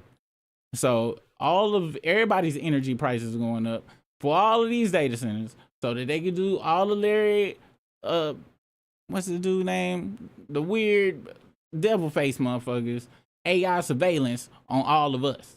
And why y'all want to surveil on all of us? Everything too expensive. Everybody just sitting at the house, looking at Tubi for free. Cause can't nobody afford no damn Netflix. Netflix want $27 for the 4K family plan in this house. What? But you want to know something? Let me cause when I get laid off, I'm gonna need a job. I'm about to become a DVD man. That's what the hell I'm gonna do. DVD and bootleg CDs. Cause that's where we about to go back to. Goddamn Stone Ages. Spotify want $300 for the family plan as well. Dirty bitches. Damn, I ain't supposed to be cursing on this channel like that. I'm just stay in. Gotta fix this damn thing. Sorry about that, you guys. Airfares went up 3.2% in September under the Trump administration compared to a year earlier, according to the Bureau of Labor Statistics. Once again, that's baller statistics. Only people with money is worried about that shit. Hotel rates, they went down 8%, and car rentals went down 5% over the past year, the BBL data says. Once again, these are whore stats. We don't care about that. Groceries. The average price of a dozen grade A eggs was $3.49 as of September, down from the all-time high of $6.23 in March. A 43% decrease. It's important to note also that egg prices were heavily affected by the avian flu. Overall, meat prices have gone up 8.5% in the last year, according to the Bureau of Labor Statistics. Beef prices are at a record high, up 14% in the past year. Which, does this sentence not make sense to y'all? Like it don't say how meat prices. Oh, they talking about beef specifically. Okay, but meat overall. Okay, yeah. And I think they got this beef price wrong. That shit done went up like 8 bajillion %. Centabillion % has the beef prices went up. Notably, Trump also doesn't mention coffee. Coffee is up 18.9%, according to the BLS data from September, the most recent available. The price of coffee has risen in part due to the president's tariffs on places like Brazil, although last month the White House began exempting coffee from its tariffs. Yeah, because, white folks can't operate without coffee. I know this from my work experience. They might not make it, okay? So yeah, that is the debunkage of the bullshit. Apparently, folks thought he was gonna wage war on Venezuela, according to Tucker Carlson, who is a dumbass. So that's why I ain't mentioning it till now. I only mention him just to be able to say he's a dumbass. Also, be careful about Tucker Carlson, the Nick Spicy White Fuentes, and all these motherfuckers trying to be anti-Trump now, anti-MAGA.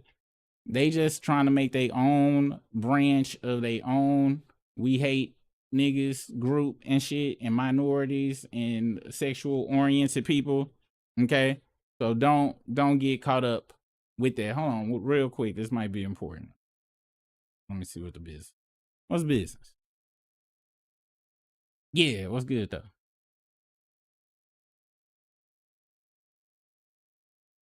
Ain't no damn boxer. That's a punk ass YouTuber that just started doing all that shit.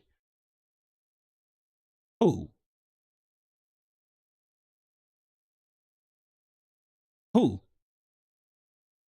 But who?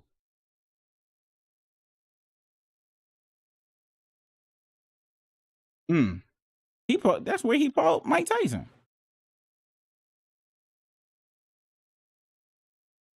Yeah, should, but I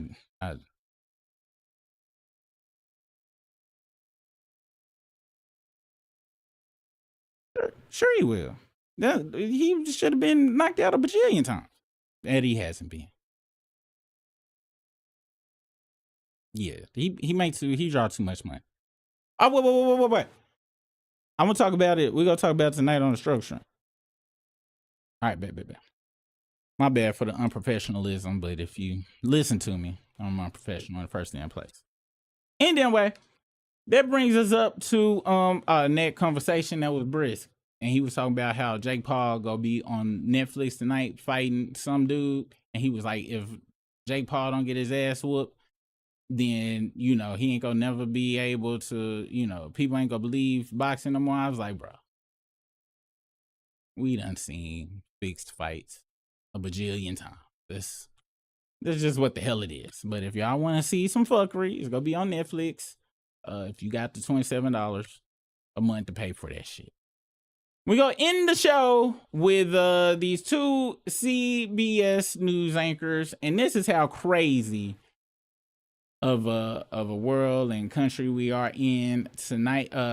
Right now, that the president actively argues and insults and berates our media people. we've never seen anything like this before.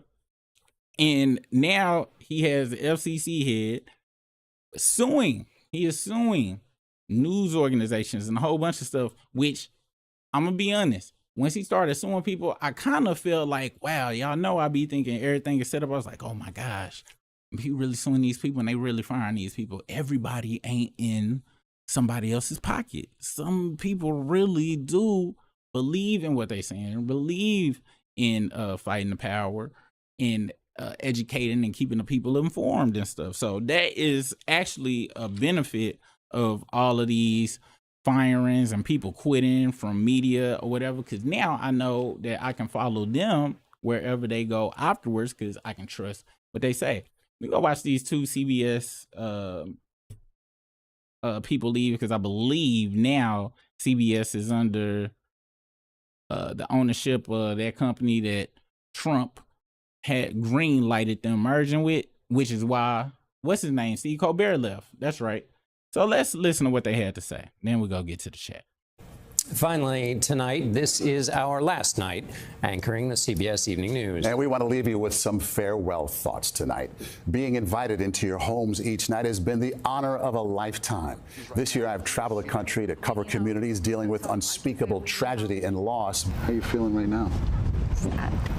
But shining brightly always was the heart and soul of everyday people.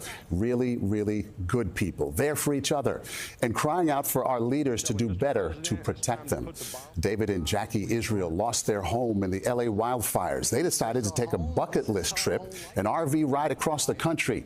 They were deeply moved to discover how warm and kind and great everyday Americans can be. And what has always made CBS great is its dedicated team of journalists, exemplified by Marwan Al Ghul, our producer in Gaza. Despite bombs and bullets flying overhead, some even taking out members of his own family, he's brought the story home to America fearlessly. And for the relentless work of the entire team who've been fulfilling our commitment to following the facts, not opinions, and accurately informing you, I cannot thank this team enough. I've walked out of here each night extremely proud of the work we've done together. And you, our viewers, I cannot thank you enough for placing your trust in us. John, you're an outstanding journalist, an even better person. I've learned quite a bit from working with you. Proud to call you not just a colleague, but a friend. Thank you, Maurice. You know, a year and a half ago, we didn't even really know each other. And you've become a model for me and a trusted friend. So thank you. What the viewers don't know is that long before they could see us, we were thinking about you, the viewers.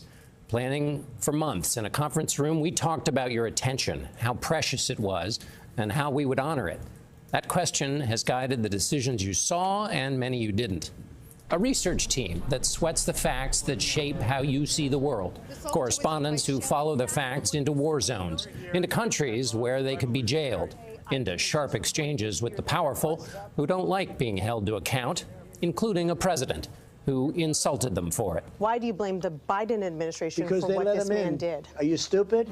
Stories of wonder, of loss, of courage, asking why until the answers ran out. It has been an honor to put the work of our correspondents, producers, editors, and writers before you, and to work with my partner Maurice, who put his heart into our shared concern, doing right by you. Your expectation has been our responsibility and our reward. That it has, my friend. And so for one last time, that is the CBS Evening News. I'm Maurice Dubois. I'm John Dickerson. Thank you for watching. And good night, and good luck. Shout out to Ebony and Ivory, man. See, that's how you do it. You see how they put punk-ass Trump on the hot seat, as they should. And that's how you exit a place. The reason I showed that is because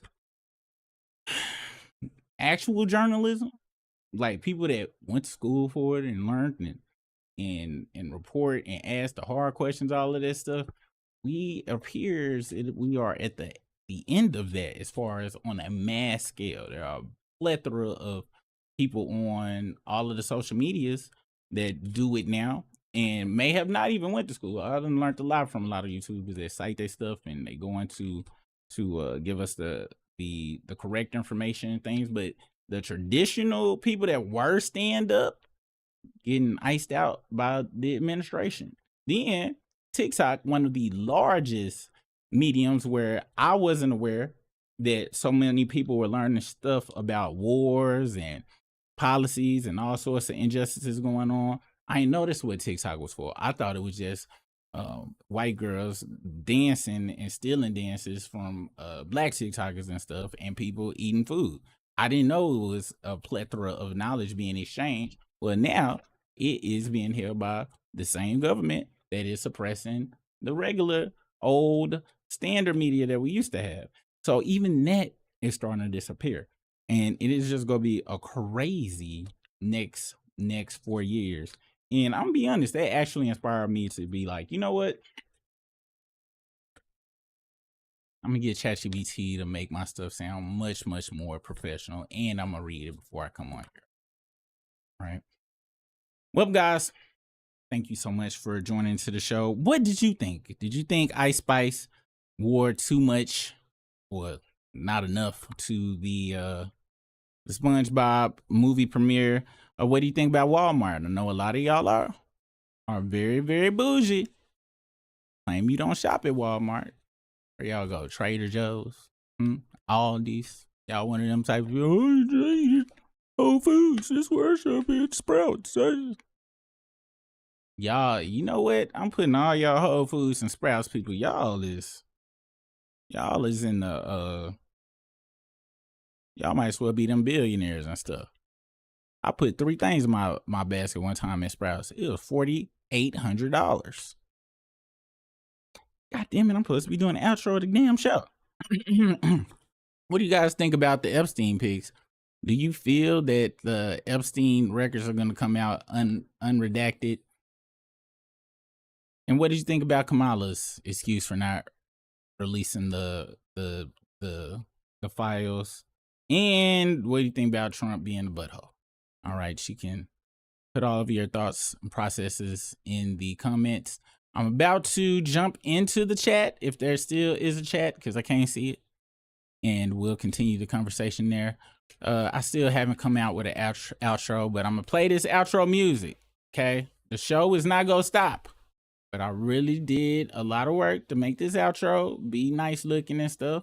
So I'm going to press it, but don't go nowhere. I'm going to turn on the chat. See you guys in about 42 seconds. Peace out.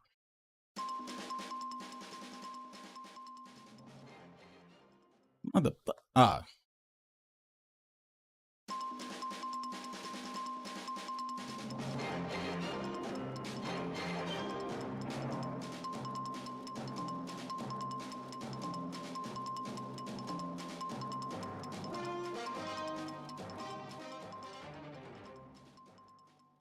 Gosh. Woo. How do people wear suits and ties every damn day up in? Gosh, I couldn't do it. All right, let's see who's in the house, if anybody is in the house. Also, you know what? I forgot to do the chat thing to where I can see the whole chat. I sure did forget that. So this is how we gonna do it. Let me see. I have to do it the old way. Let me see if I can pop this out. Pop out. About the chat. There we go. Boom. There go the chat right there. And then let me see if I can make it pop up on the stage. So do this. Move this over here. Oh, sure can. I sure can. We gonna call this a chat pop. Ring pops. They still make ring pops. Y'all remember ring pops? There we go.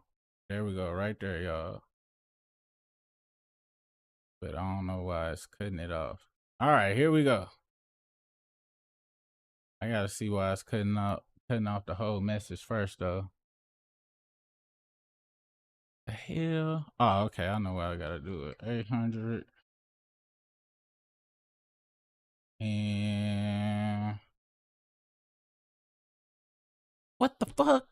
Is this not the same one? Hold the fuck on. I mean, hold the darn on. I forgot this is my non-cussing channel. All right, there we go. All right, I'm gonna go all the way back up to as far as the part of the chat I can go, and then just go talk about whatever y'all said until then. Alleged lease in the house says, I'm tired, Lord. I'm tired. Wait, how the hell do I make this thing at this top chat? Hold on, y'all. I messed up. Finally, tonight.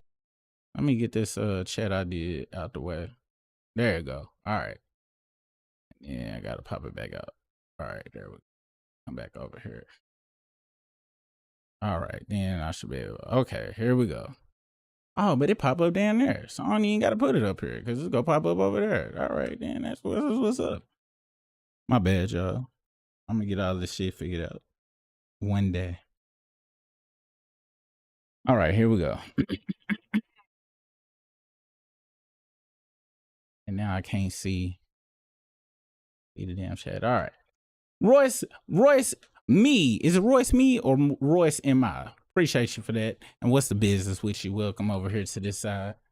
It's getting crazy with him building an arc, naming the Kennedy Center after himself, and the 1776 payments. Now this Hunger Games BS. Yo, check this out. I just seen this one story. Did I save it? About how they paid restitution or reparations to the British slave owners for abolishing slavery, and they just finished the last payment to them like earlier this year or some crazy shit like that. I gotta look that up. We'll talk about that next time. That shit wow. And that Kennedy Center shit is crazy as hell too. Check this out. Matter of fact, he made them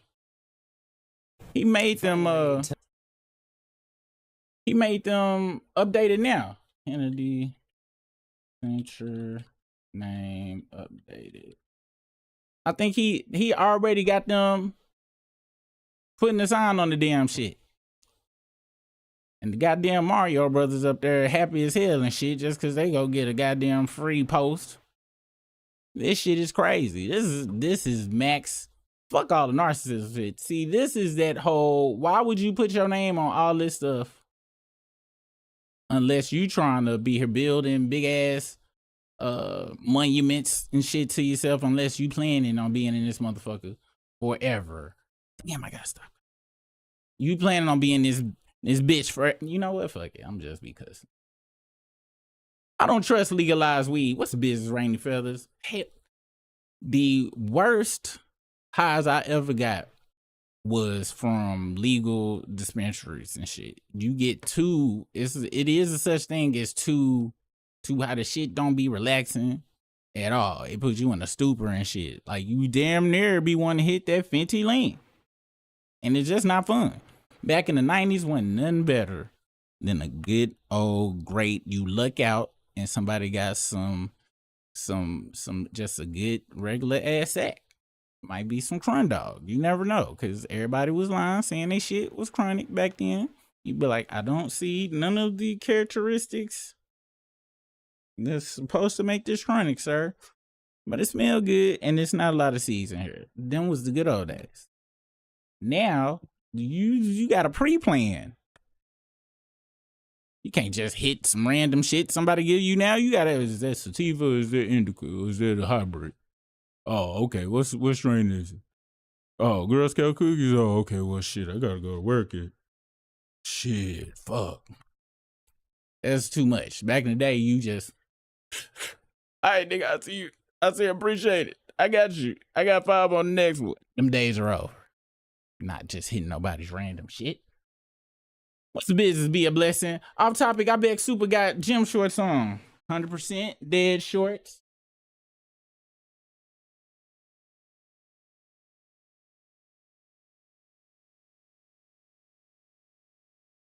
Russell, straight from Walmart. It is a blessing that there was no razor blades in them when I put them on. What's the business, Poison Ivy? Yeah, they had Biden on their Weekends at Bernie's, and now Trump is Weekends at Bernie's Part 2. My weed bill already too high. The good old days is a wrap. It's a wrap for that. You know what I'm saying? That's why everybody moving to the Fenty. I'm pretty sure that's why everybody moving to the Fenty. People go find a way to smoke, keep playing. Them boys gonna be back on the block. They already done already start. But you wanna know what's crazy about the folks that's back on the block? They be there. I got the medicinal. Like, come on, bitch. I didn't come here for that. I came. You ain't got no Bobby Brown. You ain't got no Reggie. Reggie was the greatest. I may be the minority on that thought process, but I always preferred some. What happened to Reggie just make you laugh? Huh? What happened to the I'm talking about, let me see. When did I start being able to afford? Because, you know, once you move up to start just your minimum BOs, then you be like, okay, I'm gonna get some of that Girl Scout. I would go, back, this don't happen to me now. For anybody that may know me outside this bitch. Back in the day, you know how they text you they list. The real nice ones be having emojis and all sorts of shit. And you be like, okay. And then back when it first started being like that, I'm like, I'm gonna try one of each. I'm gonna give me a sativa, indica, and a hybrid. And then over the years, you try all of them and shit. And maybe twice, I would go on the little green leafly. I'm like, okay, which one gonna make everything funny? Maybe twice did I find some where it was back in the Reggie days. I remember I stayed in Florida. They had some shit called creepy or some shit like that. And I will always be on the floor laughing with that shit. I'm talking about one of the top 2 hardest times I laughed was off some creepy that was smoked in a what is that shit called? The electrical closet. I'm talking about, I laughed for 3 hours straight. Now, I was talking about somebody and their girl the whole time in front of an audience, and everybody else was laughing too, and everybody else laughing at them while they was laughing at themselves made it much more funny because it was just a shared laugh factory. Like, everybody, we was all sharing laughter on top of the smokage. Great time. It was a great time. I ain't experienced nothing like that.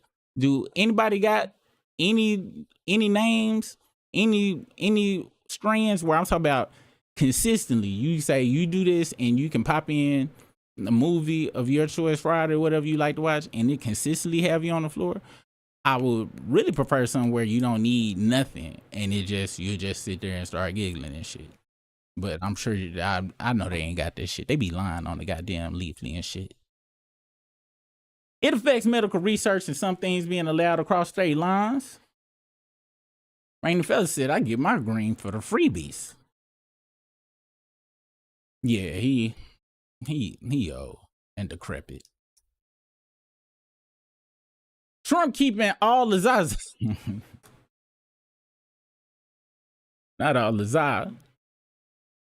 He saw a video claiming he is using medical M because he got diagnosis of Big C or Big Al because I got Big Al using because I got house on.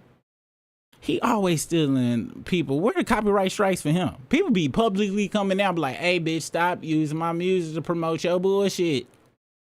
Hey, don't tell me Afro Man was cool with it though. Please tell me Afro Man. Cause I seen when Afro Man swing that goddamn pawn shop guitar and knocked the hell out that white woman at one time. So I hope he kept the same energy for Trump them people. I'm glad I never got on they TikTok. TikTok don't work. I've been using this shit lately to find stores and shit. That shit don't know shit about me. I guess you gotta be on it constantly because it's still trying, I guess, learn me because it'll give me a politics story, then it'll give me a skit, then it'll show me my sister page who y'all need to follow. It's Adrian Keefe on there. She hilarious. Then it'll show me some ass and I'm like, look bro, so it don't know I'm married and out of the looking at ass on social media stage. So I get off of it as soon as it starts showing ads. Because I'm like, look, bro, the fuck? I thought you was supposed to learn shit. You don't know shit. But I ain't on it enough as well. So, and it ain't got no good search function either. How the fuck you gonna tell me I'm gonna watch what you want me to watch? So that's another reason I ain't never gotten a TikTok, because I search for shit. That's why I be calling it strolling and shit on the other channel. All that money and can't fix his face. I think he got, you talking about the Larry dude? I think he went and got hella plastic surgery and think that shit cute.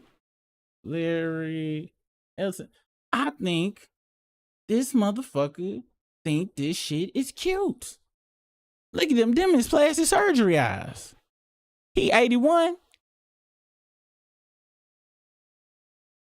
Let's see how he got so rich. Let's listen to this bullshit.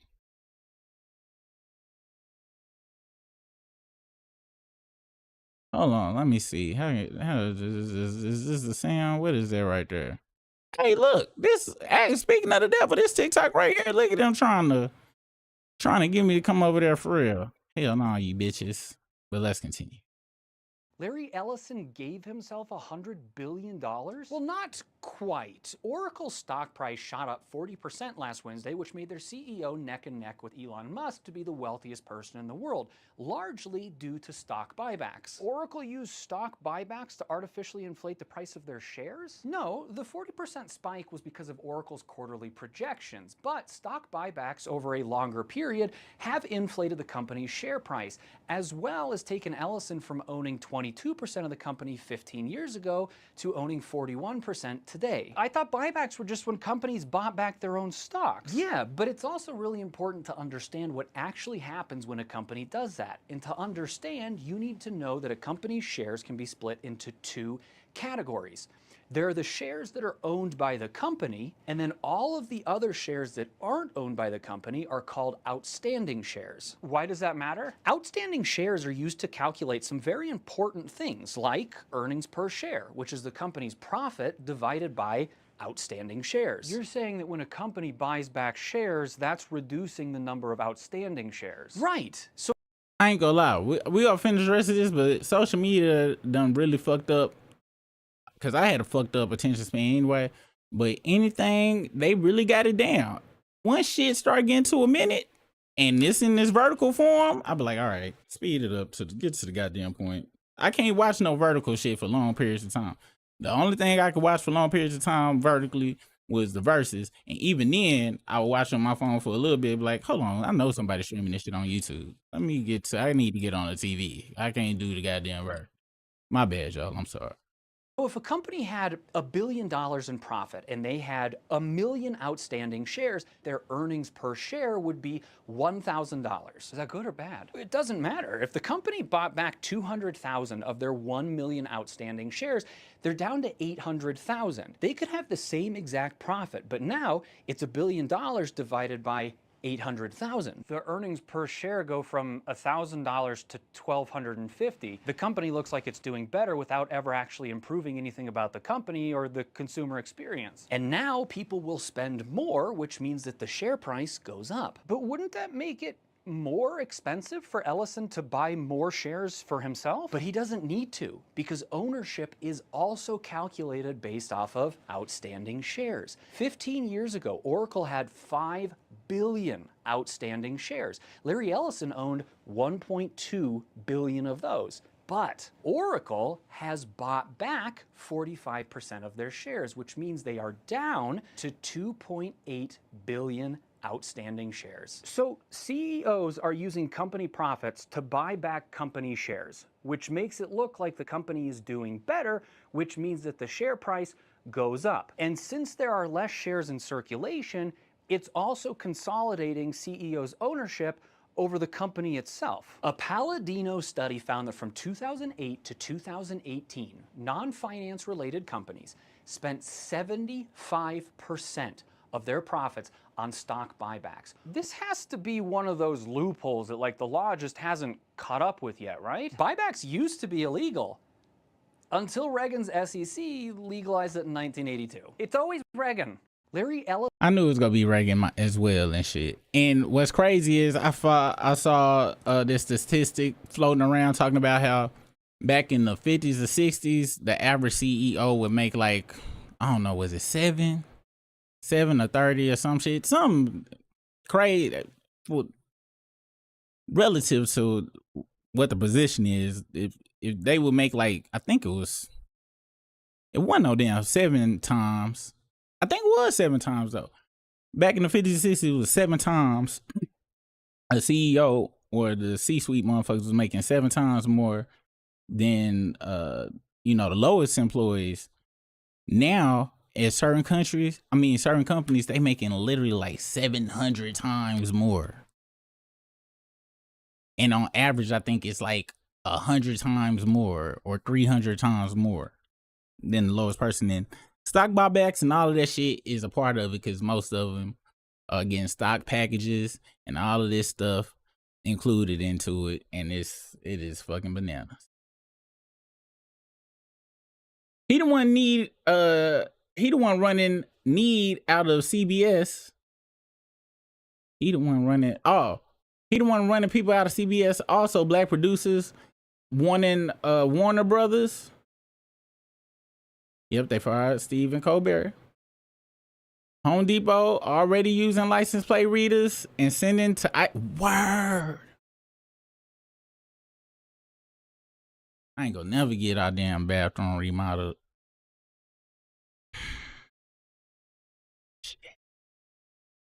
Yep, AI Jim Crow, 100%. He looks like the guy Boris who used to chase Rocky. He do look like Boris. That motherfucker Boris, Rocky.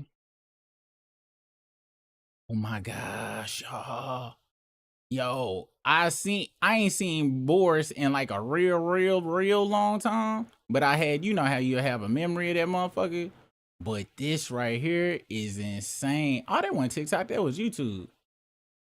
Okay, that was YouTube. No wonder I ain't get pissed off and shit. Check this out, y'all. This shit right here is wild.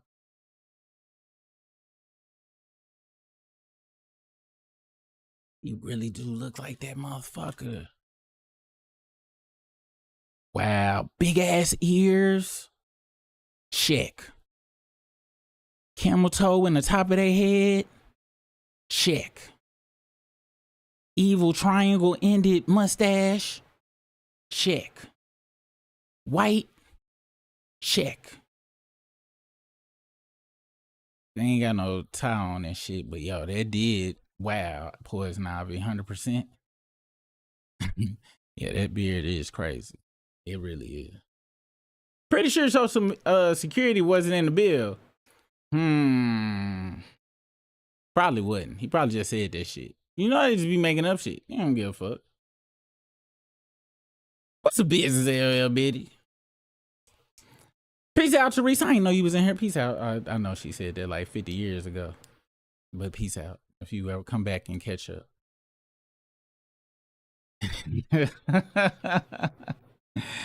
Hey, for real though, you know they related in some way. Ain't no way they would.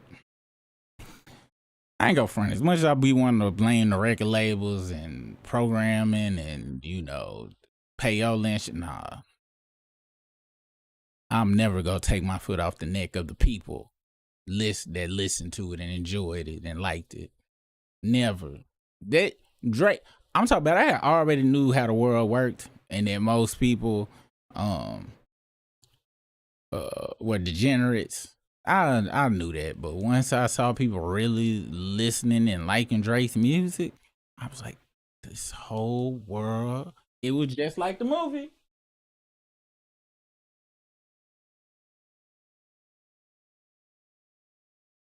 I already had glasses on, but shit, when Drake started popping, I could take the glasses off and see everybody was full of shit. I was like, this is a bitch. Let's see.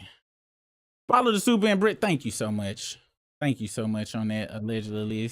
And shout out to the moderators. We really appreciate y'all doing the moderate. I ain't even, when y'all be sharing stuff, I never really paid attention. Once y'all start sharing our links and stuff, I start paying attention to other channels. Like, oh, I didn't know that's who. I thought Box was doing that shit for other channels. Because people, I'll be on another channel, I send a super chat and they be like, thanks for supporting the channel. And it'd be a picture or whatever, but you know, you can't click on shit. I was like, God damn, why do you got a bot? It look like a regular person in this bitch. I was like, well, you know, we ain't gonna never have that type of hospitality around this bitch, because I ain't paying for my goddamn bot to do that shit. Lo and behold, it's real people. So thank y'all for showing me what moderators be doing and doing the good moderation job. He won't ever release Epstein Files, dude, full of crap. And even if they did, matter of fact, I had an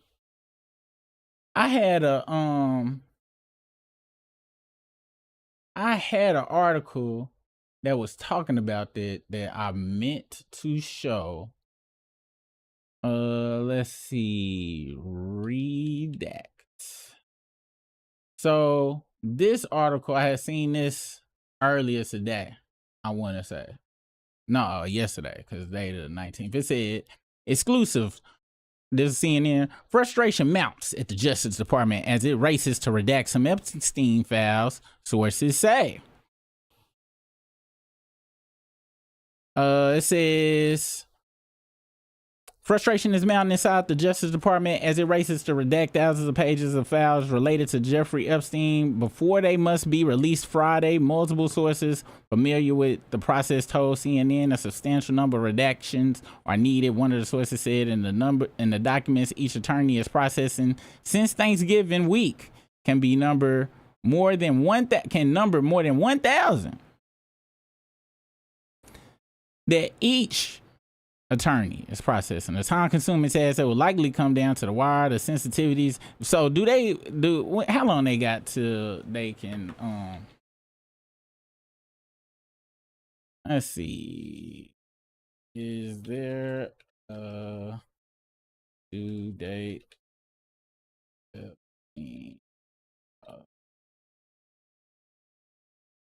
I hate when I fuck up and put the caps locks on this bitch.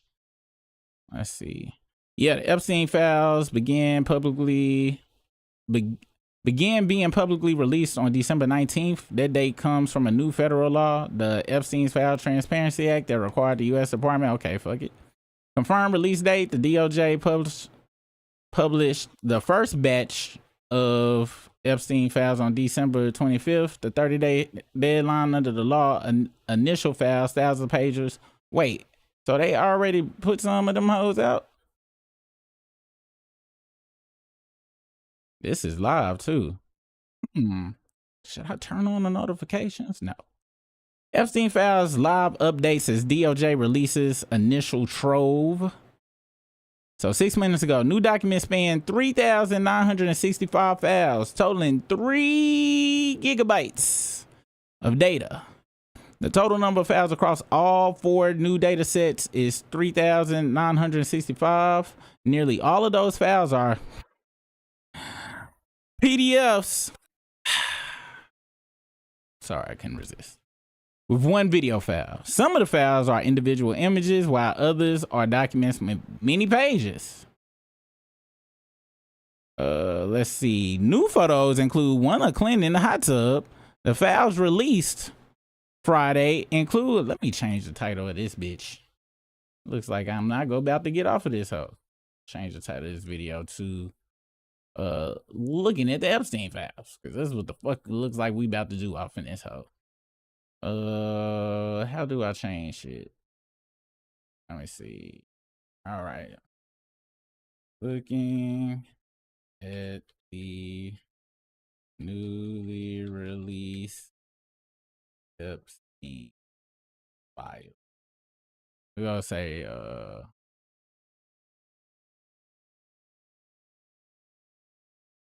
Steve. Yeah, that's what I'm gonna call this live now and shit. All right, where is it at? So it says, okay, cool. All right, so this was 25 minutes ago. We gonna have to go find. I know somebody else got the pictures of people really digging in this motherfucker. And let me restore this chat, bring it back here. See if I can highlight these. There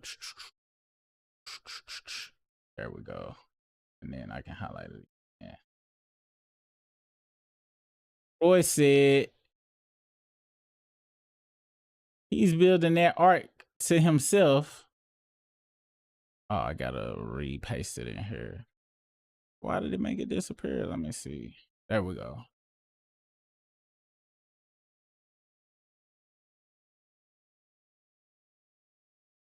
Okay.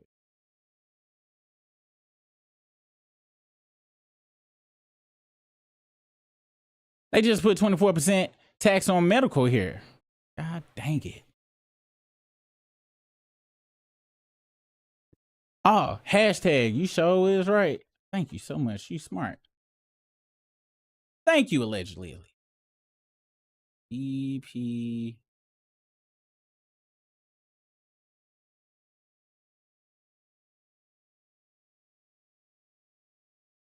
Thank you so much. Just updated. Appreciate you.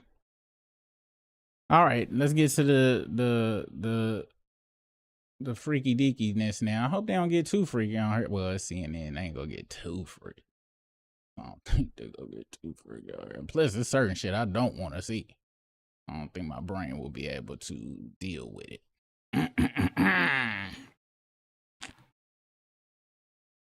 All right. L. Bitty said, I do have stock investment in cannabis that I've had for like 4 years, so I'm hoping to get some money off of you. Yeah, I'm pretty sure it's going to pay off for you. The files released Friday include several photos of former President Bill Clinton, including one showing him in a hot tub with a person whose face is not shown. In that image, Clinton is seen leaning back with his arm behind his head. Damn. Now, I ain't go front. I did want to make a joke, but it do appear that some trunks is on. Because I did want to make a good Trump joke, but you see this bottle of water over here? Trump don't drink water, so that's not his location. And he wouldn't put a towel down either, because that seems that would show that he has some type of etiquette and stuff. So that's not him.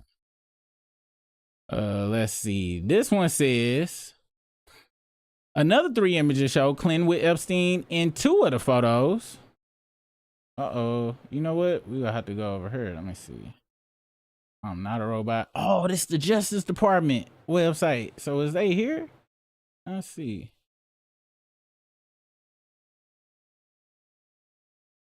I'm in line. I gotta wait a minute.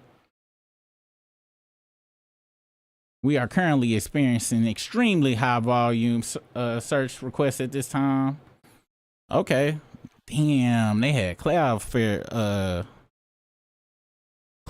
set up for this shit. All right, we in line right now, but I don't trust them hoes like with my Ticketmaster shit. We go keep this shit. Go keep open up both of them, cause you never know.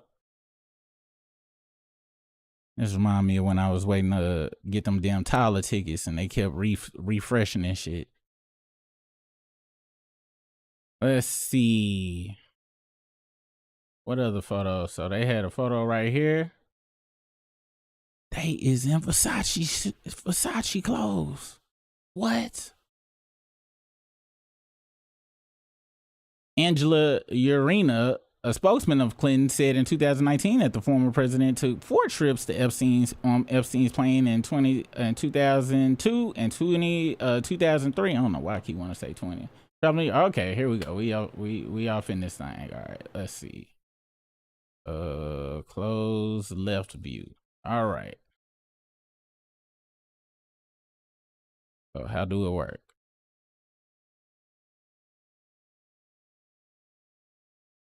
This site houses material responsive under the Epstein Files Transparency Act. This site will be updated if additional. All right, get to the goddamn. So go to court records. All right, so they got a court records list. They got. I don't give a damn about that. I don't. Where is the goddamn pictures? Hold on, let me go back to here then. Does that mean that other site I was at Epstein? We was looking at something. And it gave a link. And I need to follow that link. Because I don't know how to, apparently, I don't know how to use the goddamn internet. So this say, Department of Justice Epstein Files data. Page not found. So go to this folder right here. I'm in the library. Where the fuck I gotta go? Who real smart to know where the hell I need to go? Oversight Committee. That's September. Don't need that. Freedom of Information Act. Okay, we don't need that.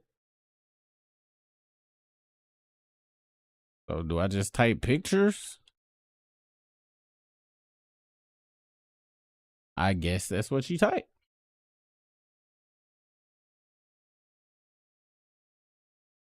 Wow. All right. So this just one link and it's 36,000. And look at this bullshit right here.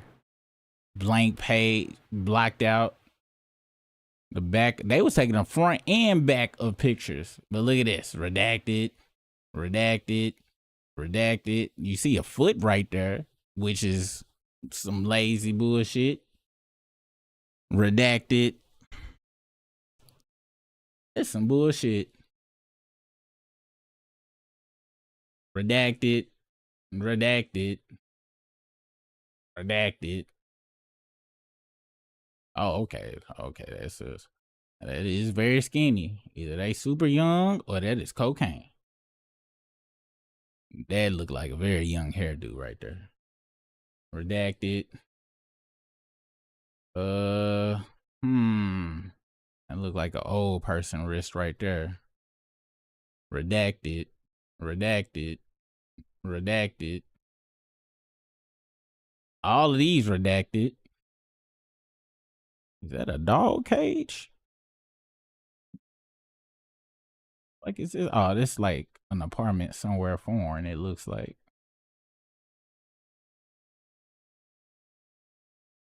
Names redacted. This a file numbers redacted.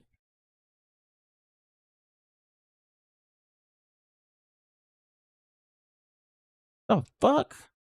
They redacted everybody in here. Here go another picture of Clinton, but then they say JoJo and Clinton. So who the fuck is JoJo? This is at Karen's party. Airplanes. Weird ass nudes 12, nudes 11.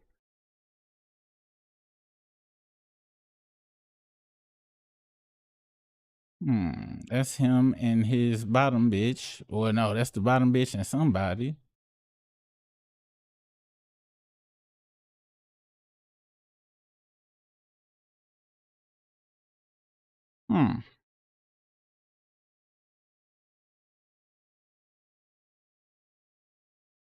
Leopard chair.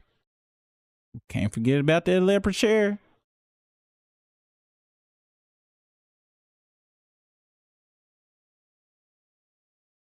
Oh, but they gonna show us the dog face. I don't want to see no goddamn dog. I don't know, and none of this is surprising. Look at this shit. They don't even want you to see the background of this shit, so you know it's some hella crazy shit in this. The whole page redacted. Redacted. Redacted. Whole pages. This one right here. Them pillows, so we can only assume all this in the same bedroom. So this, it's only one thing I can assume. These are orgies. This gotta be trains of orgies. It's gotta be multiple people in this motherfucker for it to black out the whole shit, because they ain't got enough room to leave nothing else on the edge. And I wouldn't be shocked if they did use AI to redact all this shit. Cause this is letting you know there's some type of algorithm went through that bitch and only got rid of like flesh or human, and these just got to be full flesh or human, and this just got, and probably like what is that shit called? The padding around it. Like they pad the edges in the algorithm so it get everything around. But this is clearly some AI redaction. So this was all for nothing. Nothing.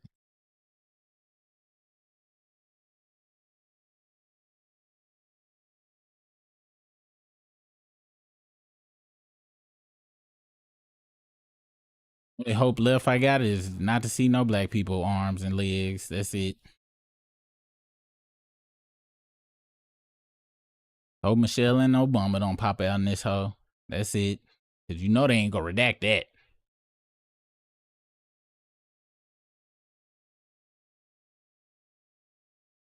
Everything redacted, y'all.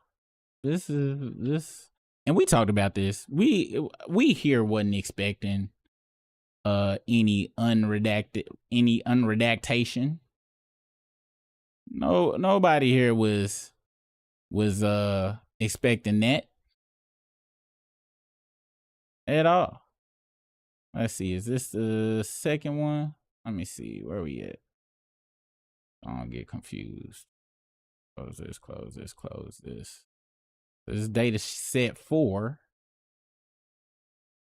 All right, so FBI Miami. So what is this? I guess this the case shit.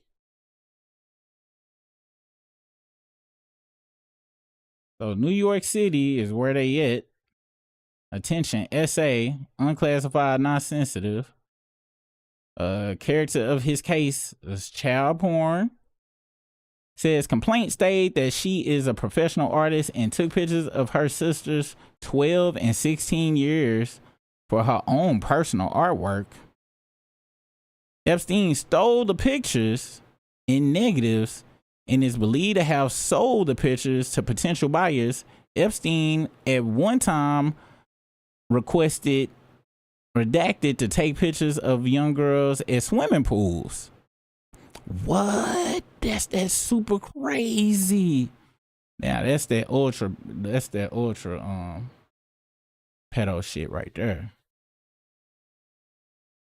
Epstein is now threatening redacted that if she tells anyone about the photos, he will burn her house down.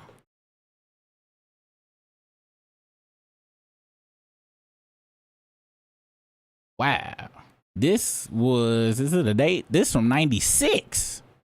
This September 3rd, 1996 that this was filed. So I guess they just want us to read. And look at a bunch of black blotches. There's the pictures. Private plane. And a lot of these feel like they are, I guess, not duplicates, but where is this at? This seems like it's in a ballerina. This in a dance studio, these pictures. Well, redaction, which is crazy that the name up here is redacted as well. I don't know who. All right, so it's a lot of, you can tell it's a lot of the women are redacted, so it may be due to their ages.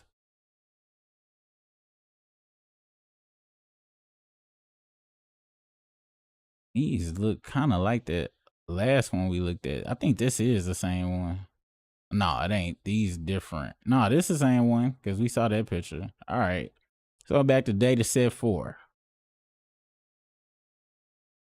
Close them as I move along. Let's see. Federal grand jury subpoena that is not filled out. Page 1 to page 2. Jeffrey records listed for Jeffrey Epstein from April 05, 2005 to the same date. Let's see. So they got some records here, which is crazy. This is from So they got the people these messages are from. I guess this is reminders and redacted in town 2, redacted lunch 3, redacted in at 7:30 and leave at 3. Then this is from somebody at 8 o'clock in the morning via email. I now only need an appointment for the night of May 11th. Is that okay? Blank called me last night and she was very sick over the weekend and got IV drip, but she would love to try to see you next weekend, but not next. Oh my gosh, this is definitely some, this sound like some call girl shit right here. Small dump truck for LSJ would like to look into purchasing a used dump truck. He currently rents one at a rate of $450 a day as needed. He is anticipating frequent uses going forward. $400 a day for a dump truck. Let me open me up a dump truck rental.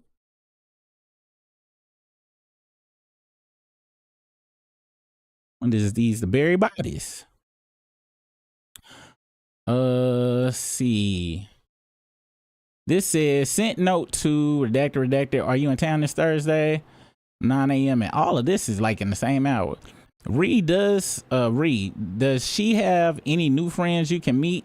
I was away over the weekend, so I have not spoken to anyone new, but redacted will be around later today, and I know she really wants to work.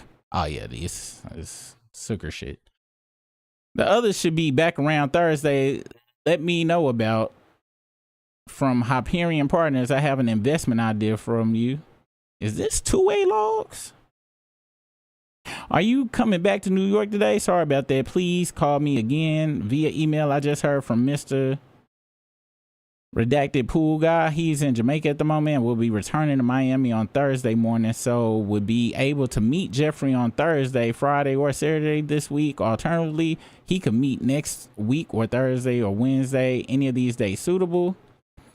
Redacted told me that by the end of this week, they will hopefully know the date and amount of distribution from the sale of FTC's interest in Nestor 2000. The goal is to make the distribution at the end of April. However, it's more likely that the distribution will be mid-May.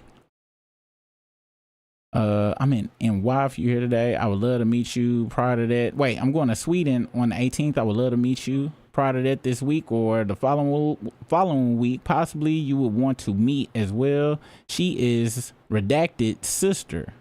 In May, the new female economist of the year will be here. Maybe you would like to hold a BBB dinner on the 25th of May to welcome. What the hell is a BBB dinner? BBB dinner. Meaning. Fine.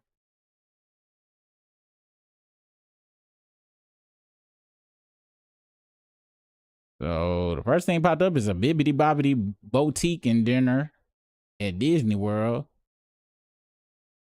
Well, children get princess or night makeovers. The phrase BBB dinner often discusses scheduling a meal such as at Cinderella's royal table in conjunction with the boutique appointment. Are we reaching here? Because we can't forget about that secret Disney club they got on the park. I think it's Club 33. Oh, if y'all heard about Club 33, it's an ultra exclusive invitation only membership organization. It's at the center of Disney World. It's like the front door. People walk past it, but you can't get into it. And it's got a little 33 on the door. And it's like a 10, 15 year waiting list, and you got to pay like 50 racks to apply.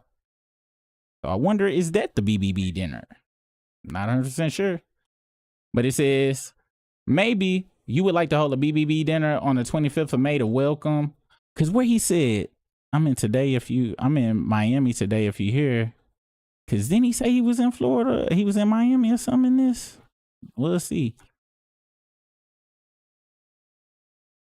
But it says, my bad. Maybe you would like to hold a BBB dinner on the 25th of May to welcome her and see the other girls. I leave June 1st for Sweden again. Note to redacted and copy redacted. Japanese. I can't see that word. It's down 600,000. I think that's a position. Nestor is a loss of 600,000 now with a total loss of 1.3 million. Let's discuss further or during a conference call. P.S. I had not received a report on the position for the last 6 weeks until today. I guess that's a stock. I made an appointment for Squishy today at 4:30 at the PB vet to get an ID chip put in them for traveling abroad. Is this okay? Returning your call. Is he coming to NY? I will be there at the beginning of June. Redacted age on her cell phone.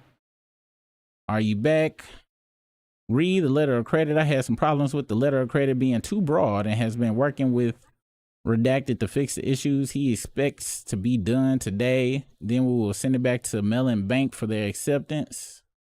Mellon is Korean Models Bank, who will issue a line of credit secured by the LOC. I'll push that to get this done.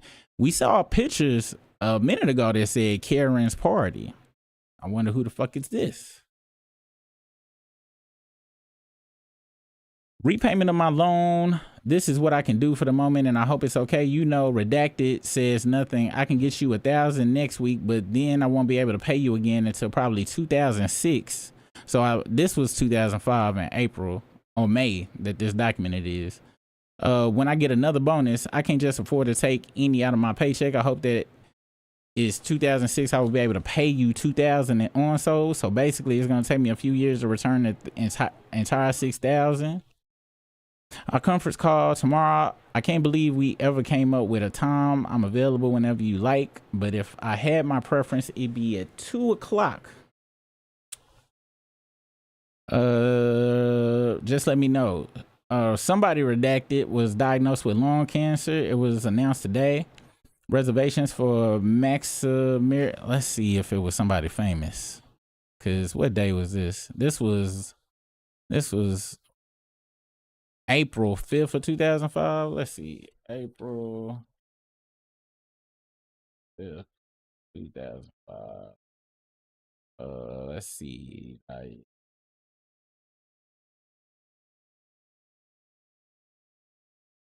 You never know.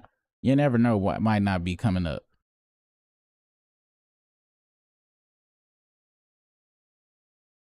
Not the Peter Jennings.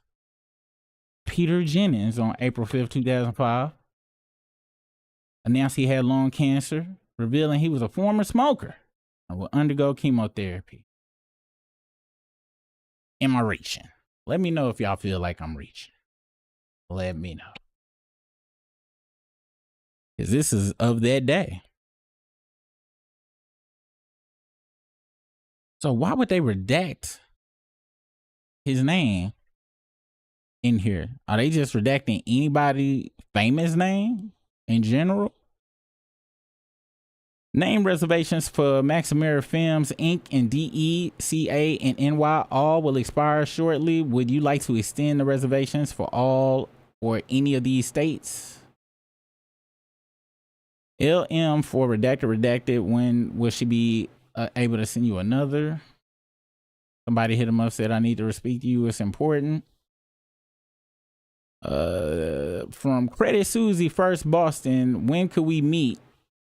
Monday 18th or Tuesday 19th was tentatively set. All the directors are holding their schedules open. Somebody said please call you at the end of April to make a meeting, set up a meeting. Somebody said please call.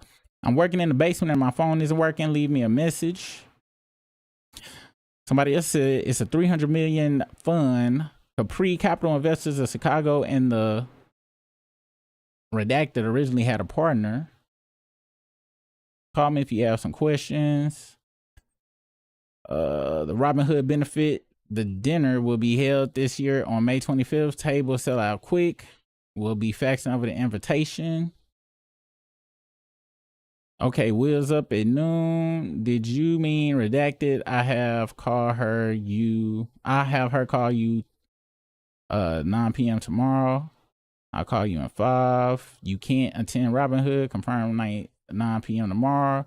Could I pick up some money? I need a hotel room for the night. I'll call you back. Since I don't have a phone, please call. I'll see you at 4 Thursday. If you want to meet the sisters, specifically Redacted, think it would be best to meet with them separately from me. Possibly if you are here Wednesday, you could meet with them after their work. It's probably the chick, the bottom chick. Just want to see. So what time was it? So that was at 3:44.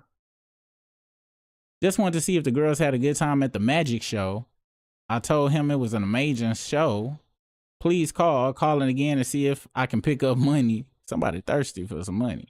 I called Redacted and got his voicemail. I asked that he'll call back tomorrow. From Landstow Corp, I'm a realtor and I dealt with gasoline.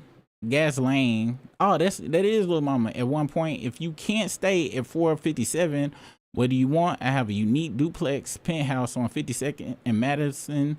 Huge terrace fireplace, 8,500 square feet. Residential field. Email the floor plan. I left a message on the cellular to call you. He is out of town and the Florida office phone is not working this time because I was told they are moving offices. Please call. And this was copyright 2000 to 2004 Epstein interests. So is this like some internal shit? They just keep records internally at his job of all the shit? Hey, Singular Wireless. Y'all remember Singular Wireless? And this says WPB Florida, Parkway 33407. Where is that zip code? 33407.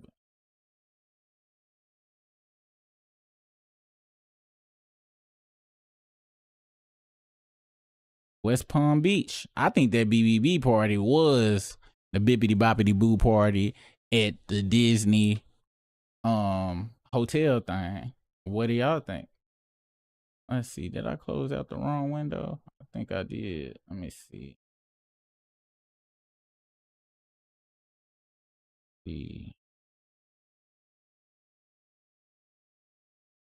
I got lost in the sauce. All right.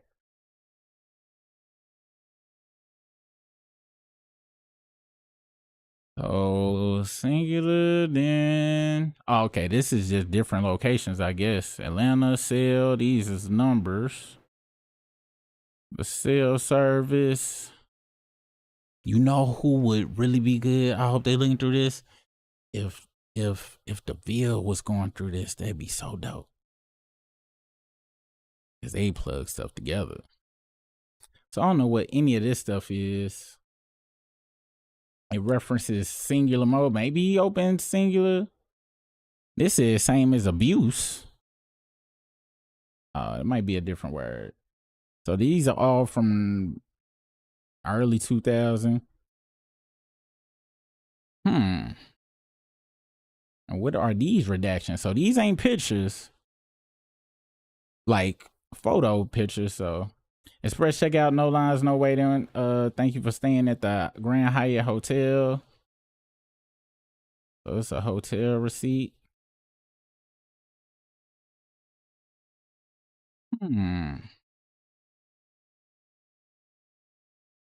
Omega World Travel.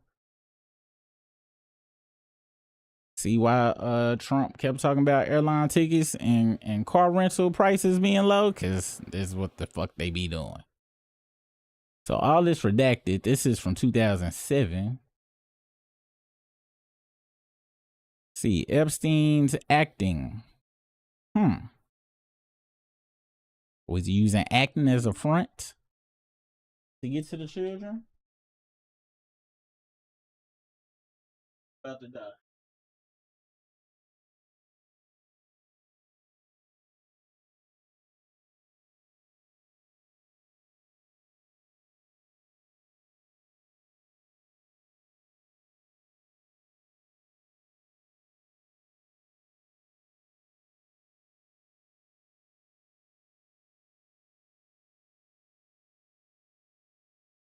All right, I had to switch mice. Federal Bureau of Investigation. Routine. This is 2008. So title, Jeffrey Epstein, Ghislaine Maxwell, WSTA, child prostitution. So now we back to some actual crazy work shit.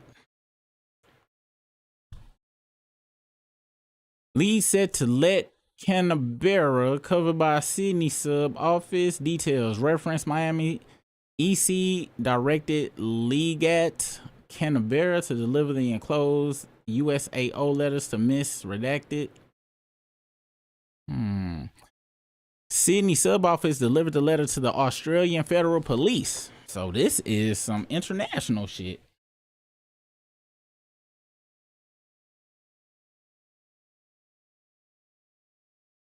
International operations. The following report was run by the telephone application is designed as an investigative tool. Data complied through this application represents processed information rather than the original information acquired, which may be deemed the original evidence. The data may also be a composite of information derived from various sources. Data stored within the telephone application should be confirmed with the original. So this was all done by the technology of that day in 2008, where they had a phone app, I guess, did the call tracking or whatever. Activity range, sensitivity classified, sorted by target numbers. So I'm assuming these are names or places. Numbers of calls, 44 calls. So this must be the to and from. And these are all from 2004, 2005. For informational purposes only. LexisNexis. What is this?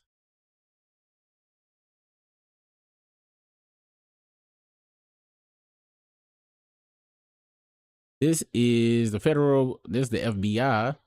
Dear Miss Redacted, your name has been reported to the United States District Court for the Southern District of Florida as a person who has been given access to materials of federal grand jury redacted in regards to an investigative matter, Operation Leap Year. This disclosure has been and will be made to you because it's deemed necessary by an attorney. So this is what we go do, because this is a lot of shit.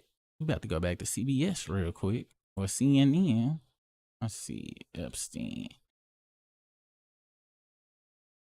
Because I know they got a bajillion.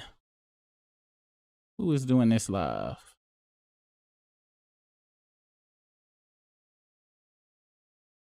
They got some new information. 335. All right, that's old. Let's go back to that CBS one. CBS News Epstein. All right, this one. So I guess everybody's just going through it right now. Everybody just is going through it. No, CBS. I am not going to take you off the ad blocker, sir. I'm sorry. I just don't believe in ads. Let's go back over here. Let's see what the latest that they did. So 1 minute ago, so I guess they just doing live updates, super live updates. Says Epstein survivor mentioned going to his island with British supermodel Naomi Campbell. All right. I don't know if y'all coming from Struggle Stream, y'all know I always talk about Lipstick Alley, and they've been talking about how Naomi Campbell been a madam forever, but that's the whole modeling agency. The whole modeling industry is just a big ass escort service. That's all the fuck it is. Handwritten notes from July 19, 2019 interview with one of Epstein's accusers list Naomi Campbell, a British supermodel, is among those who went to Epstein's island in the Virgin Islands. People who would come to the island: John Luke, Naomi Campbell, older people, less traffic. He had separate quarters, no set schedule, gathered outside area, very leisurely. The accuser's name is redacted in the documents, but the details shared match those from Talia Davies. Who is this? This is who this is. Who sued Epstein's estate in November 2019 and alleged she was sexually abused by the disgraced financier when she was 17 years old. At the time of the lawsuit, Davies' lawyer, Gloria Aldrich, shared an updated photo of Davies and Epstein on a helicopter. That image is included in the latest release from the Justice Department, though there is a black box covering her face. So, according to the handwritten notes, Davies said Campbell went to Epstein's Island with John Luke and older people. John Luke, or Luck, or Leak, is likely a reference to John Leak Bennell, a modeling agent.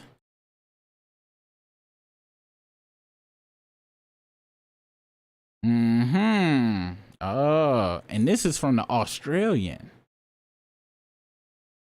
This must be recent. This from 2022, when he was on this hotel. And look at this. He was found hung in prison.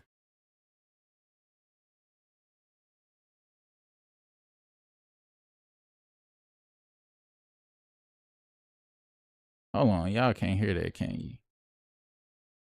That's crazy.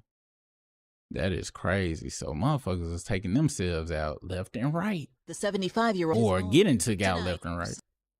He was a close confidant of convicted sex offender Jeffrey Epstein and a former French modeling agent facing charges of his own. Tonight, Jean-Luc Brunel is dead, found in his Paris prison cell hanged with his bedsheets, according to the Paris prosecutor's office. Authorities believe the 75-year-old died by suicide. It comes less than 3 years after Epstein was found dead in a Manhattan prison under similar circumstances. His death has been ruled a suicide.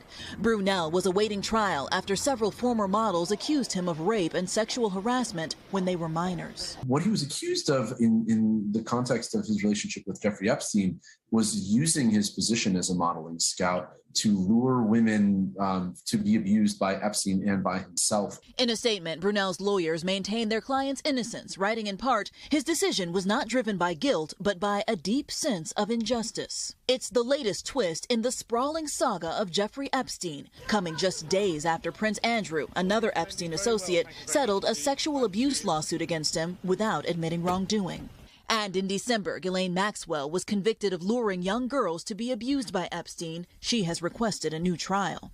Tonight, Maxwell's brother calls this latest death in the Epstein orbit incomprehensible. Do you fear for your sister's safety? Yeah, I certainly do. I'm not a conspiracy theory person, but if you were a conspiracy theory person, obviously you would say, well, you know, these things happen in threes, and no doubt Ghislaine is going to be taken out for whatever fantasy reason people seem to think about. But for Brunel's accusers? With Brunel's death, as with Epstein's death, many victims say that they still feel as though they've been denied that closure and that accountability. He got hung in his cell. Epstein killed himself in his cell. Very, very strange. Crazy how they just killed themselves the exact same way. Yeah. In the 2019 video, Campbell said she met Epstein at her birthday party, but did not address whether she spent any additional time with him. Campbell said she was sickened by his actions. She appeared on Epstein's flight logs. Maxwell told Blanche, the Deputy Attorney General, in July that Campbell visited Epstein in Palm Beach and may have gone to his island as well to his house in New York. So they coming through. We trying to see who coming through with the juicy stuff. This is a new one. New photo appears to show Prince Andrew with Maxwell. One photo appears to show Andrew Mountbatten Windsor, formerly Prince Andrew, laying across the laps of several women, while Maxwell stands in the background and looks on. The women's faces are redacted in the photo, which is included. And they all dressed up in things. All right, so this is what we gonna do. We gonna keep CBS News over there as it does the updates, and then we just go dig through files ourselves. All right. So let's see here. So this was them when him, Bill Clinton, and somebody else was Versace'd out. This is more paperwork.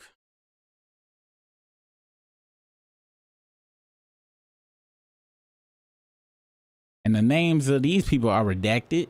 It says, brief description of communication facts. Please call me when you're ready. I'll make arrangements to pick up. Information attached to this cover sheet is U.S. government property. If you are not an intended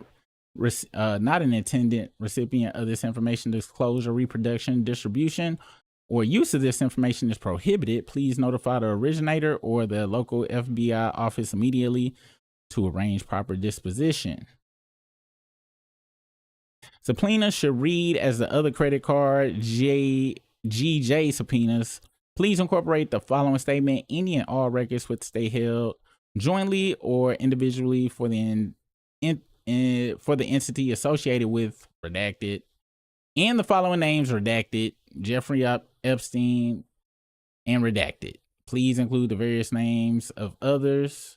We need statements from the time period between January 1st, 2004 to January 1st, 2006. So this is packaging sent by the FBI. Redacted. What's this connection with all of these hotels and stuff? Is this where debauchery was afoot? Request for a warrant. Defendant, birth date, redacted.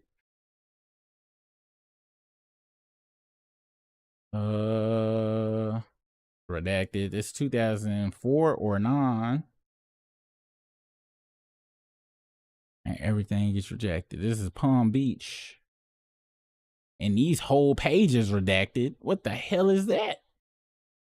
The whole page? Certified mail, Miami. Let's see.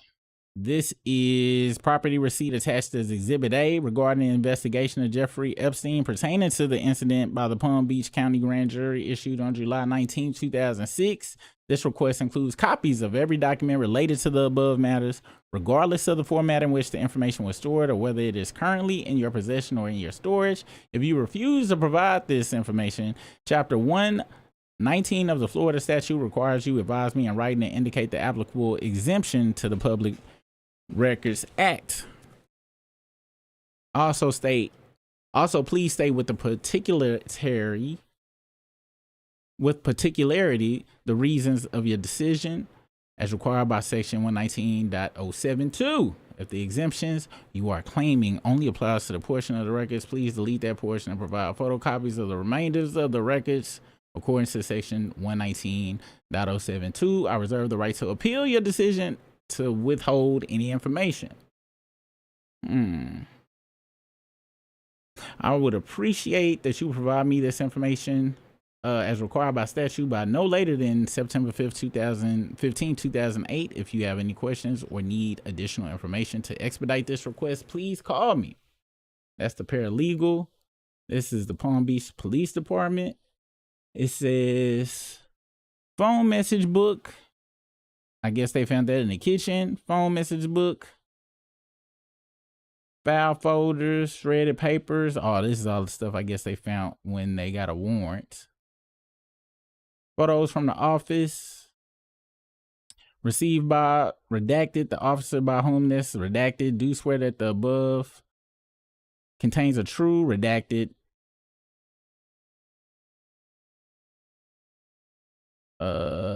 Now this is things they found there. They found VHS tapes, CDs linked to Happy Birthday, photos that we saw at the Cabana, message book, CDs from desk, DVD from desk, photos from desk, frame photos, soap on a rope. So this is all the stuff I guess they got from the warrants. We are some very, it's crazy how police work have doctor prescription handwriting. You would think it would need to be much more legible than this. So more items, floppy disks, CDRs, zip disks. They got every form of computer media. Power cord for the PCU in the guest room. CPA from guest room. So this is all the computer stuff. Green photo frame. All right. So all of this is redacted, whatever that is. So the following investigation was conducted by SA on August 27, 2007 at approximately 8:26 a.m. This writer received a telephone call from SA.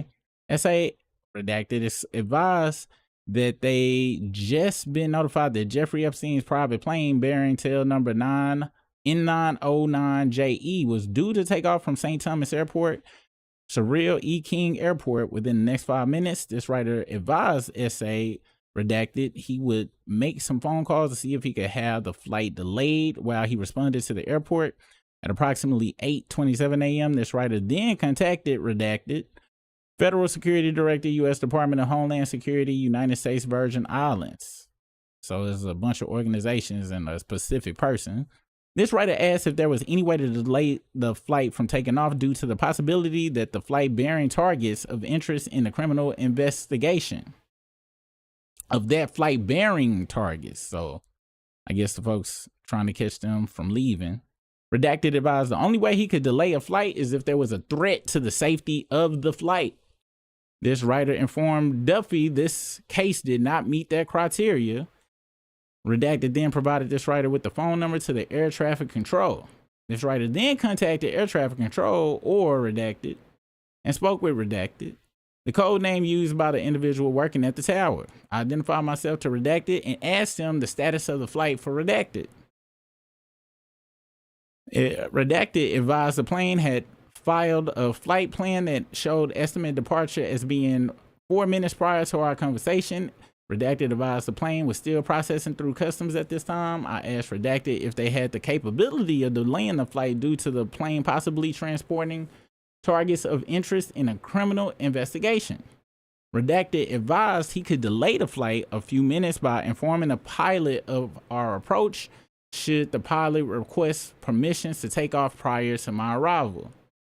This writer then departed Cyril E. King Airport. While en route to the airport, this writer contacted SST redacted FBI St. Thomas and requested she contact United States Customs and Border Control and inform them of my impending arrival. This writer then contacted SA redacted and informed her of my departure to the airport at approximately 8:44 a.m. This writer received a telephone call from redacted. God damn. Upon arriving at the airport's cargo entrance, this writer was met by redacted and two of his co-workers. This writer followed redacted to the aforementioned plane, so they caught him, which was parked in the waiting area with the engine off. This writer showed redacted and his co-workers the pictures of the two female targets and explained the purpose was to serve the two females with target letters. Redacted stepped away and went to speak with the pilot of the aircraft. This conversation between redacted and the pilot occurred out of the writer's range of hearing. Redacted returned and advised the pilot informed him that Epstein was the only passenger scheduled on this flight. Redacted informed me he was going to check the plane as part of their customs check and asked me to accompany him. Redacted advised that they had the legal authority to board any aircraft going to the United States. I boarded the plane along with redacted and the other two CBP personnel. We walked the length of the plane and ascertained there was no one on board. We then disembarked the plane. Redacted had one of his personnel go to the airport to ensure the female targets were not present inside the terminal. The CBP officer returned and advised Epstein was alone and was still processing through customs. At approximately 8:55 a.m., this writer contacted Redacted at ATC. This writer told Redacted the plane had been checked. Redacted advised he did not have to delay the plane or take any action to delay the flight, as the pilot never requested permission to take off. At approximately 8:59 a.m., this writer contacted SA and informed her Epstein was traveling alone. SA advised she had just obtained that information from another source. Note, all the times referenced in this insert were taken from this writer's cellular telephone call history. So this is call history stuff. Plane FBI, called TSA directly, called air traffic, pledged intent. If I could delay the flight, customs, 2 young female customs, letters to 2 female, can't read. 2 females may be on the plane. Let's see, pilot, Todd, Going to Miami, redacted.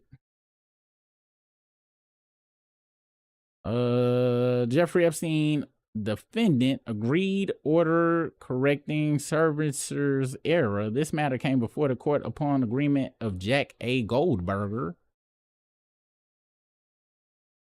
Esquire, attorney for defendant, and Barbara Burns, Esquire, assistant state attorney. Oh, that's what SA stands for, state attorney.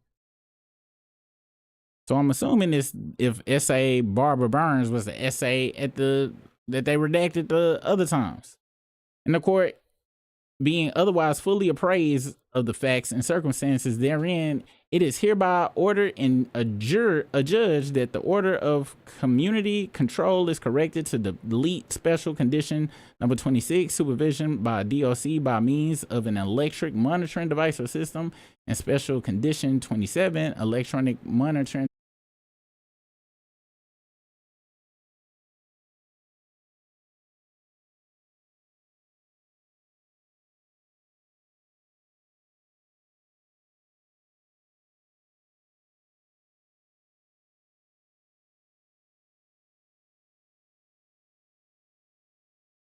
All right, yeah, I should be back. Is it recording this now? It shouldn't be recording this. All right, let me get this damn video camera working. Sorry for the struggle. It does carry over for whatever reason. Don't know why. Let's see, cam link. There we go. All right, we're back. Let's see if it kicked us out the damn website and we're gonna have to log back in. Nope, we still in. All right, so we gotta go to images, pictures. Oh, there we go. I thought we had got kicked out. Now, where the hell did we get lost at? All right, here we go. So we gonna go back to CBS, see if they done updated. Okay, so this is 0 minutes ago. All right, it says, Kamala says law requires explanation for every redaction. The Democrat rep, because this has been a goddamn redaction type shit all day long. Matter of fact, let me do this real quick. Epstein Files. Let me get this picture right here. Yeah, this has been a goddamn the craziest redaction of all time. It's like, okay, do y'all want us to know any goddamn thing? Is it that you don't want us to know any damn thing? I'm not understanding it. Hold on, y'all. I'm trying to get this picture to update for this damn thumbnail so people don't think it's still about Trump and all that shit. Give me 1 second. Thank you for staying through this struggle. All right, so we gotta come over here, edit this. All right, okay, so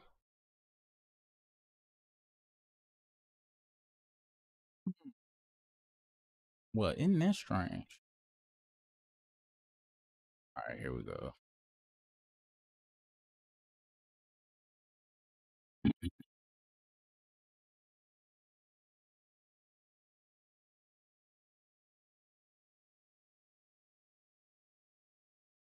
Always gotta lose stuff. All right, here we go. Okay, y'all. What's next?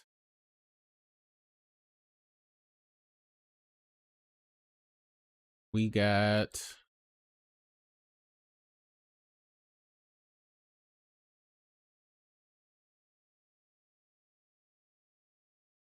okay, yeah, this is the picture right here. Saved it. All right. How many days? So it's only these pictures made. So it's only a few of these that's labeled pictures. And so far as when you search through the data sets or whatever, I forgot to read the NBC News one. Let me come over here. All right. Okay, this is about the Kenna law. So a Democratic rep, Ro Khanna of California, who superheaded the Epstein Files Transparency Act, said the law requires the Justice Department to justify all redactions, says they owe the Congress and the American public an explanation for every redaction. He told reporters Friday after the first batch of files were released, the law is very clear that any redaction has to be justified in writing.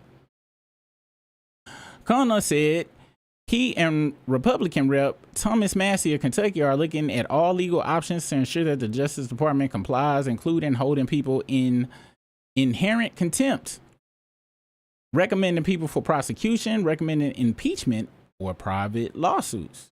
Khanna also called it disappointing that all of the documents weren't released by Friday's deadline. While it's clear that they're trying, at the very least, to meet the deadline, they should have been able to do more, he said. He said there needs to be a clear timeline of when the rest of the documents will be released and an explanation for why they didn't release them all today. Schumer demands answers on heavy redact. Fuck you, Chuck Schumer. Ain't you the one that flips? He's a bitch. Senate, god damn it, that's not for this channel. Screw you, Chuck Schumer. Senate Minority Leader, let me make sure I'm talking about the right person. I can't just be saying fuck people I don't know. Yeah, it's that bitch, that's that bitch. Demanded that the Justice Department explain why many of the files released Friday were heavily redacted. Simply releasing a mountain of blacked out pages violates the spirit of transparency. If you don't get the fuck out of here using that type of shit, if you really about that shit, you should be like, hey, hold on, bitches. Y'all can't just be releasing redacted shit. The fuck y'all think this is? I'll put you in jail. But of course they ain't gonna say that, because I wouldn't be surprised if his face might not be in that motherfucker as well. He's like, hey guys, it's not in the spirit of redacting. Good job. I'm so glad you guys were able to make sure you get all my pictures out of there. Because you never know. You never know. For example, all 119 pages of one document were completely blacked out. We need answers to why, Schumer said in a statement. Stop being a bitch.